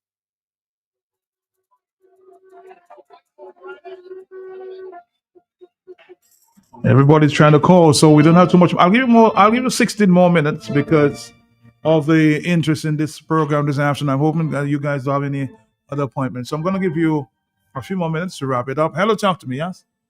Yes, hi, good afternoon to you, Matt. Good afternoon to you, sir. And also to my good friend Lofi and Mr. Joseph Francis. Whereby I work with them guys there for a very long time in the Concerned Citizen and also with the United Workers Party. But you see, the party you all bring up there, all you form there. I'm glad in a way all you bring up the from the party. Because why? That will help the UWP to lose the election because themselves are not uniting. So I give in all your little strength, man. Continue, my brothers, to cut down the votes of the United Workers' Party. Because there is two gangs, the Marigot gang and also the Grandpa gang. And them fellas there, they have to come good for them to win that election under the Labour Party. I will support the Labour Party because why? I used to support the United Workers' Party for a very long time, 25 years. So I'm listening. That's my opinion. We respect your opinion. Any comments? brother German is a brother I know Matt very, very well. A matter of fact, has been in the front line with us a number of years. And based on his sentiments of late, I can see with him. I may not agree with him and his position or his decision. But brother Jermaine, what I can tell you, brother, I mean to say at the end of the day, things happen. And but I'm calling you back home as it do. Let us do what we have to do as united forces in the opposition. You are forced to be reckoned with, I can tell you that. And where you are, I know you are not totally satisfied where you are, but you know, a little ego maybe here and there, trying to heal some wounds. I understand that, but we'll talk. All right, just take it easy, brother. Take it easy. Thank you. Somebody's asking the question then, and insist I ask the question. Ask your guests, including Lofty and Mr. Joshua Francis, if the United Workers' Party has a stronger candidate in the constituency, would you remove your candidate? Because you guys have not established all candidates all around, and I don't think you've ever decided that you're going to run every constituency. But the person is basically asking, let's say you decide you're running Point Michelle and the United Workers' Party has a stronger candidate, not the Labour Party has, the United Workers' Party has a stronger candidate than the UPPs. Would you withdraw? Well, first of all, Matt, let me say those type of discussions are not appropriate in the public. But to give is it a comment that was made? A question that was asked by someone. To answer that, I would say that we would do what is in the best interest of the opposition. Sure. Our objective is to form the next government of Dominica. And when I say we, meaning the opposition, and therefore we will make decisions which is in the best interest to satisfy that objective. Hello on the telephone, yes. Yes, good afternoon. Good afternoon. Greetings to everyone present. To you, yes, greetings, yes. So I just want to say to you, to Joshua, to Lofty, and to everybody that is educating the Dominican public, continue to do so. And no matter what comes up against you, Mr. Joshua, just keep yourself strong. Because I already called earlier on asking a question there. And then question there is just going back, you know. Sometimes we have to go back to go forward, but some back putting you off track. You understand? And I want to tell you one thing. It's only Satan that remembers the negative thing. Because Satan has no knowledge of what your future is going to be. You understand? And what I'm telling you is scriptural. Because if you take, for instance, Job, when Job was tested, Satan had to consult with the Most High. And if he knew exactly what the outcome would have been, he would never challenge the Most High concerning Job. You understand? And I'm saying that to say, step forward, my brother. Unity is the key, and that's the only tea we should be drinking. Unity. Give thanks. Thank you very much. The only tea we should be drinking now, I like that. It's unity. Give thanks, brother. I would like to taste that tea that you call unity. On the telephone, 449-3095-96 and 97. We're going to take a quick break when we come back. Yes, go ahead. Yes, as we are waiting some, or you're going to take that break. Just before that break, I want to alert the public of a public meeting. Okay. That will be held next Tuesday. That's the third, the second? That's the third. The third. Next Tuesday, somewhere in the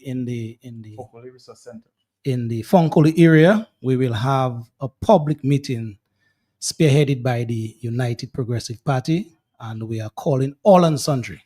Whatever party height you are, please support the cause. At the end of the day, as I said before, we are all in this together. And so persons have been calling, what are you guys doing? We have done couple meetings already publicly across the country. And so this is such another one to give you an opportunity to come and, be part. What about the calls? You guys should be more militant on the ground. I've heard that call. Yeah, I agree. We should be more active on the ground. We should be meeting more people, engaging more people, building more relationships. You don't like the word militant? It's a good word. Militancy, as I see it in that respect, is to go on the ground and to meet with the people, build relationships, get to know what they're going through, take note of their needs, their concerns, and to address them. And we have to be doing that all around the country. That is the most effective type of campaigning. And it's not just politics, it's about caring for people. And that is why I'm here. That is why Lofty Dura is here. That is why the United Progressive Party was formed, because we care about people. We want lives to be better. And we can only know what somebody is going through when we meet with the people and in the privacy of their homes. Because sometimes you meet somebody in town, person will call you up and say, Joshua, good work. But when you go into the person's home, the person can sit with you and say, Joshua, this is what that I've been going through. This is what I would like. This is what I would dislike. It's about people's interest and the country's interest. And that's why we're here. So in that regard, yes, we have to be more militant. The militancy that some of your callers may be talking about as far as protestation, that has a place. We have seen that in Dominica. And if for some reason or the other, we have to call on the people to come into Lago or anywhere to converge, to stand for a cause, it will happen. But as it is right now, the UPP is in the building process. We are building capacity. We are building organizations. We are building relationships. Ultimately, when we are part of a new government, we will add value to the construction of a new Dominica, a new economy, to brand Dominica as not just the nature island of the Caribbean, but the nature island of the world. The vision we have for Dominica is to push our natural resources to make Dominica unique or more unique in the world, to make Dominica the place where people can look into and say, I want to go there. I want to live in Dominica. I want to be part of Dominica. We have the water, we have the soil, we have the people. It doesn't matter having a vision. The vision we have is to make Dominica the nature island of the world, to develop a niche where people who want to come in to invest and to live. I had that conversation recently. Prime Minister, about 2 years ago or so, when you won again, I was on a program with you where you were being interviewed, and you said that this was going to be a halfway sort of thing. You weren't going the full 5 years. You're halfway there. What's happening next? What's happening next with Roosevelt Skerrit as Prime Minister of Dominica? Yes. I ask myself a question. I ask myself the same question all the time, you know. Let's answer it today. Yeah. Yes. The party has asked me to whenever I'm asked a question, that I should refer that question to the executive of the party. So I will defer the answer to the president of the Dominican Party, Ambassador Lanton. Is it that in the current space of the Dominican Labour Party, there is absolutely no one who can succeed Prime Minister Roosevelt Skerrit as the leader of the Dominican Labour Party at this time? Are you saying there's no one to succeed him? Most definitely, there are other. Or are you holding him hostage? No. Most definitely, there are other people who can lead Labour. But Prime Minister Skerrit, he has an insatiable appetite to serve, and that is the strength of the Prime Minister. He is not interested in being in power. He's not interested in the accolades. He's interested to serve. I have not seen anybody else in the Caribbean. Yet, Mr. Nanton, he remains in power after saying that he would give it up.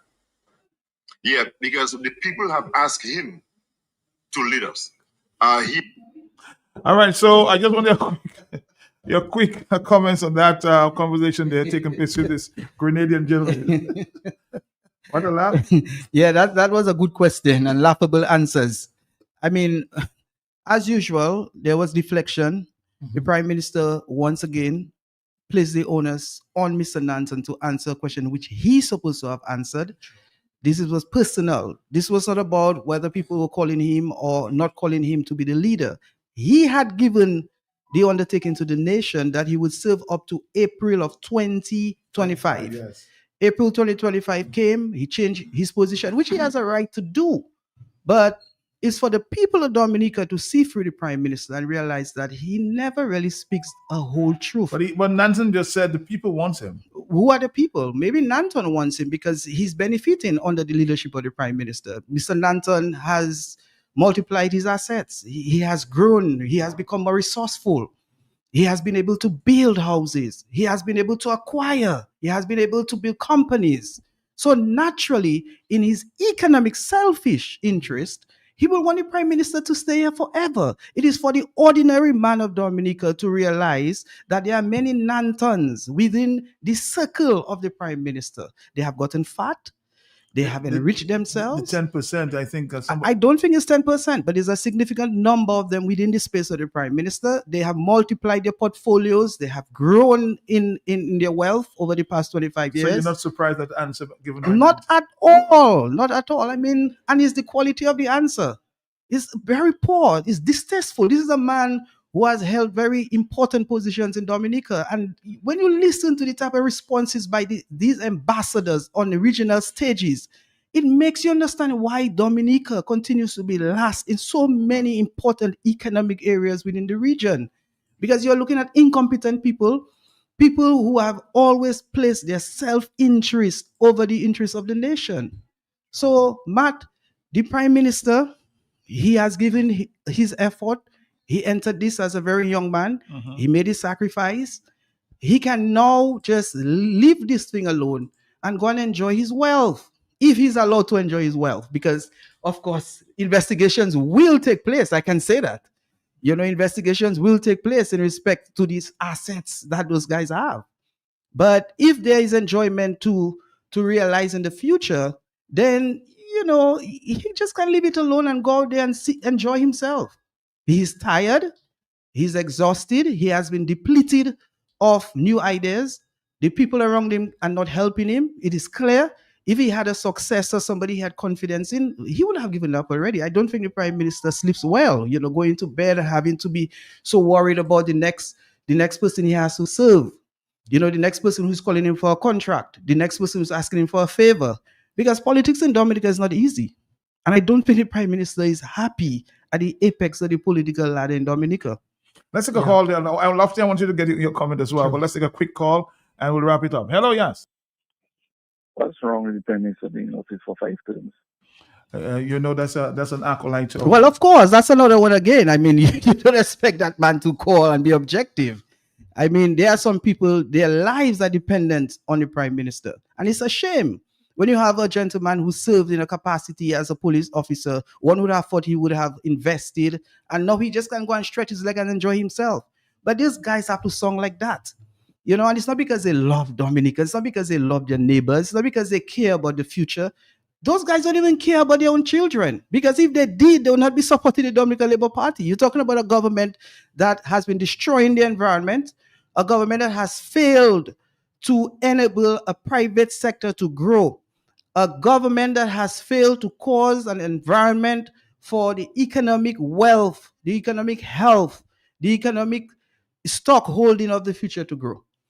That is what they support. So they don't care about the future of Dominica. They don't care about the children of Dominica. They don't. Lofty, can we take one more call before you answer? No problem. Okay. Hello, talk to me, yes? Quickly. Caller, quickly. No, Lofty, let's wrap it up with you at this time. Matt, we have 2 minutes. Yeah, I want to first thank, what's her name? Calistra, the journalist from Grenada. Yes. To asking Roosevelt Scary the question. And you heard him when that question was punched at him, how he started to back. And obviously, political deflection. Now he threw it back on Nanton. Nanton threw it back on the people as to who people we up to now we don't know. Nanton said Roosevelt has an insatiable appetite to serve the people, but I really think Nanton wanted to say Roosevelt has an insatiable appetite to serve himself, because that is what he has been doing for the past 25 years. And the Dominican public, by and large, the people who matter, the human resource of this country, have been struggling. It is clear to see, Matthias Pelty. It is very, very clear to see. And so that is why we are calling on all Dominicans, those of you who are whatever right you are. I don't classify Dominicans as rights. I classified Dominicans as Dominicans, because our country should take center stage, should be focused in our mind as to its development and further development as we move towards the future. 25 years of that, Matthias Pelty, is more than enough. You heard the gentleman call a while ago. What he said? Words to the effect, what if Roosevelt No, he said, why can't Roosevelt Skerrit serve for 5 terms? Man, that is one of the hallmarks of a dictator. It is by staying on the backs of the people in an indefinite way. That is an hallmark of a dictator. And so right here in Dominica, we have bred our own little Museveni and others across the globe. We are doing that right now. And if we don't do what we have to do whenever it presents itself, we will be singing the songs, or history will be written in books and say Dominica had its own dictator in the name of Roosevelt Skerrit that served for 40 something. He said it. He said it. He wants to be there till 2050. Joshua Francis, And basically, I'm giving you 30 seconds. the writing is on the wall, and Dominicans must attend to our business. It is high time. It is past time. And so Dominicans, now is the time for us to put those little petty, negative, trivialities things aside and let us focus on country. And by all stretch of the imagination, we really realize our goals. Yeah, definitely, Lofty. 30 seconds. Definitely. Well, Matt, once again, we want to thank you for allowing us to be here this afternoon. We want to reach out to the executive and members of the United Progressive Party. We want to thank you for your sacrifice to serve. We want to thank every Dominican who understands what we are involved in, and that is to cause a change of government in Dominica. As Lofty rightly pointed out, this government has been around for a long time. It has been ineffective. We need a change to bring effective governance. We need transparency. We need accountability. We need to read corruption out of Dominica once and for all. And hopefully at some time, Matt, we'll talk about an anti-corruption act. We need to legislate anti-corruption in Dominica, because for too long we have certain persons just taken from the country, bleeding the country, all about self at the expense of the country. Once again, our vision is to build Dominica as the nature island of the Caribbean, to develop a niche, to make Dominica the food basket of the region organic.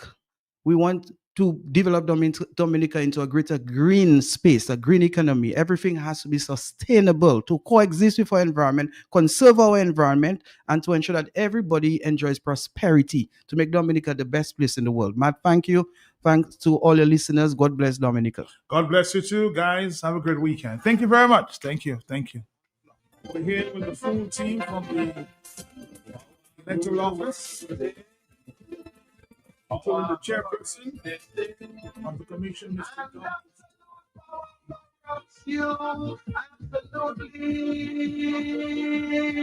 It can change a man who has a heart of gold, make him cruel, make him self-centered and cold.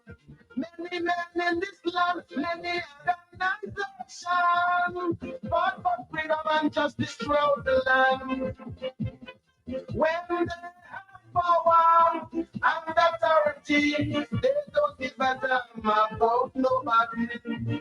Prostituting the island, swall and sundry, they peddling my people's right, exploiting oppression, less freedom, more suffering. I wonder how we survive. Think it over, my friend. Think it over again. Think it over, don't vex with me, shut it. Think it over, I'm saying as I see. Oh, we can't live to buy. Word that the price too high. Malnutrition killing the children while the others starving. Yet the price is rising without control. Young man begging bread by the side of the road. And chamber of commerce in this land, I tell you, they don't give one down. The more we try to economize, the more cost of living rise. When they have power and authority, they don't give a damn about nobody. They prostitute in the island, milking the land dry, they making my people starve, exploiting, oppressing, less freedom, more suffering. This thing just can't go on. Take it over, my friend. Take it over, carefully again. Take it over, dance with me, shot. Take it over, I'm singing as I sing. Work we can need to find. Life seems a waste of time. Nothing to do but sit around the corner line.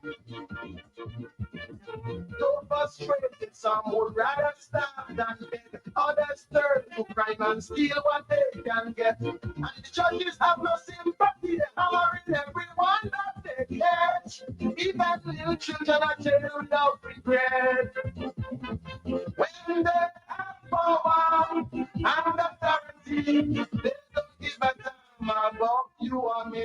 I want to lock me up when they catch me. Smoking a little tampy while the social rich are free. Exploiting oppressing less freedom or suffering. A woman's life is really hard indeed. Think it over, my friend. Think it over. Carefully again. Think it over. Face with me.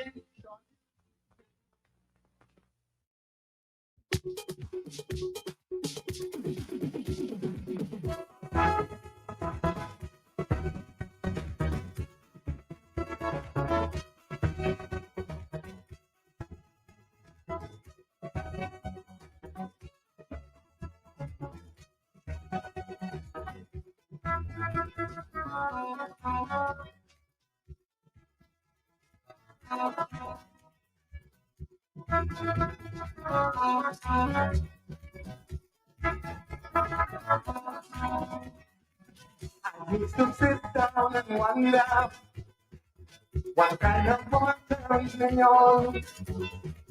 But I was too young to know that some women sweeter than sun. Nowadays, it isn't so. And I have to run, and I got to know the different ways and different looks in which you could find a woman. I want to know your opinion. But come and love a woman with big bottom, plenty hits, and looking alright. I just love that woman who thick and strong, plenty fit, and love to go all night. I'm glad I don't have to search no more. That woman, I could really grab. She's bad, I still don't even know what she did last night. That had me sweating, had me begging, starting no more, no more.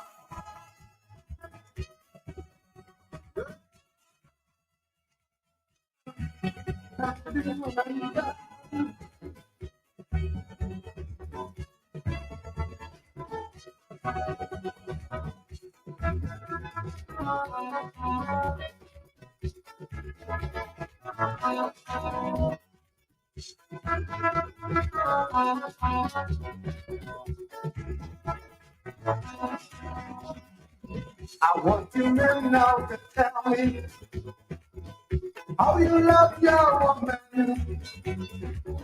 The men not being choosy, and the sun will have anything I can. They don't care at all that the woman as long as she beating. They want to put that ready. Some women look so good, and they hot like fire. Always in a sexy mood, ready to take you higher. Some men love a one with big bottom, plenty hips, and looking alright. But I love them women who thick and strong, plenty fit, and love to go all night. I'm glad I don't have to search no more. I found a woman I could really grab on. She's bad, I still don't even know what she did last night. That had me sweating, had me begging. Nothing no more, no more.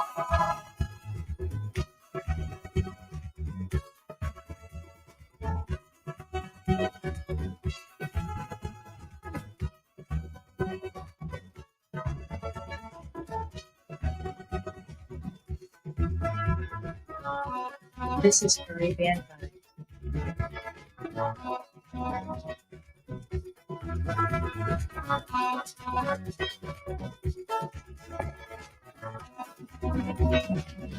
I've seen beautiful women, I've seen every good and bad, but there's always men to love them, no matter what thoughts they have. I've seen all kinds of women walking on the street. Some of them make me shiver, some make me grind my teeth. So the world is rushing, I'm not joy, but I can't help looking on there to fill my heart with joy. Some men love a woman with big bottom, plenty hips, and looking all right. Others love them women who kick and strong, plenty tricks, and love to go all night. I'm glad I don't have to search no more. I found a woman I could really grab on. She's bad, I still don't even know what she did last night. That had me sweating, had me begging, darling, no more, no more.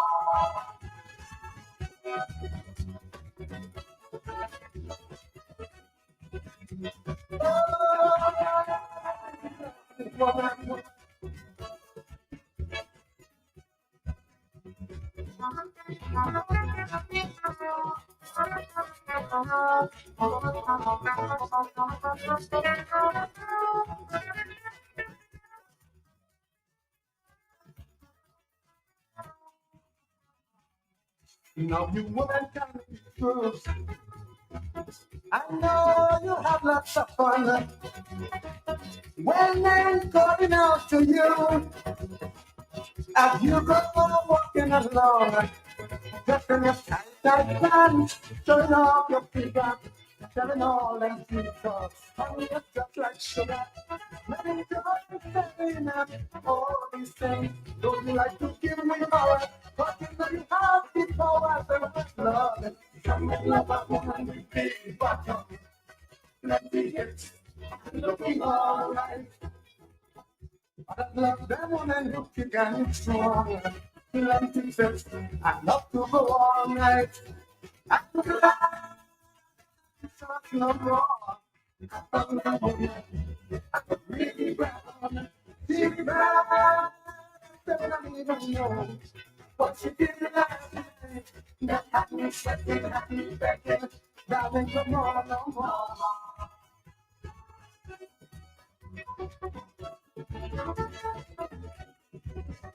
No,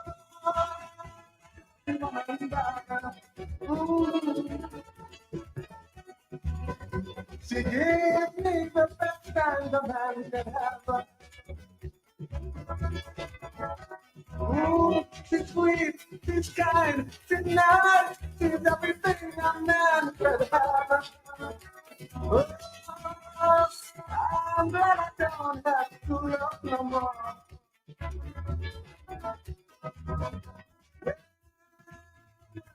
Woman before.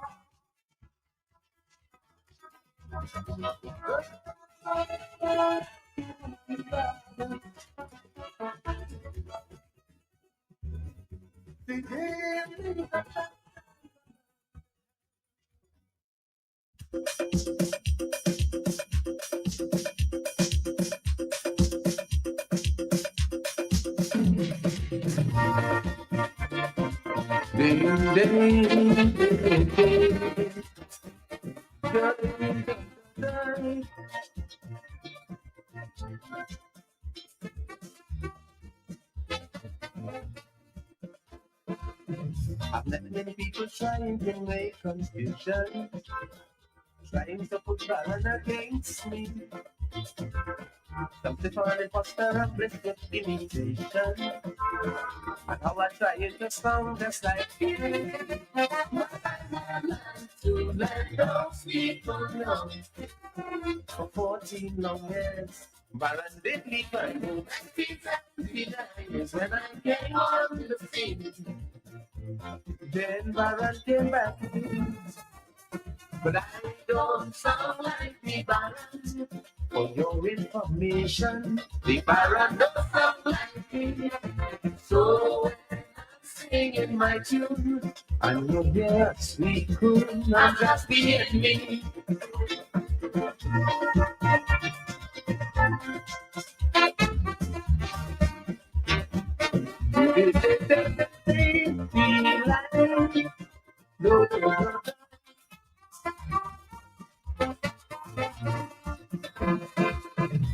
Even when I'm dressed in some fancy style or fashion, or when it's some costly jewelry, the couple of the female talking to 4 or 5 women.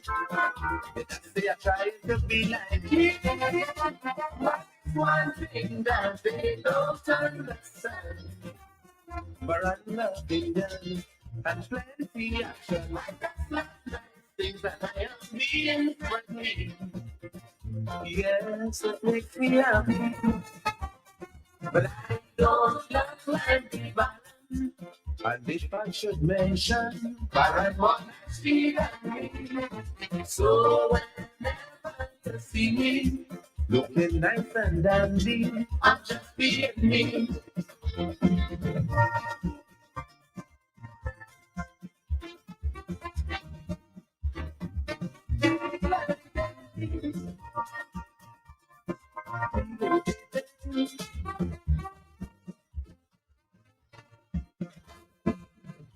I and Baron Rogers each other as brothers. We think that's the way that it ought to be. But through jealousy, some people just getting hurt, right? And decide to make a controversy. Reporters are trying to do. And the question is, what more than feelings of what my dog? They just see that it's in the one. But I don't have no like Baron for their information. Baron don't have no like me. So whenever I'm wearing, it's not fluffing, I'm just being me.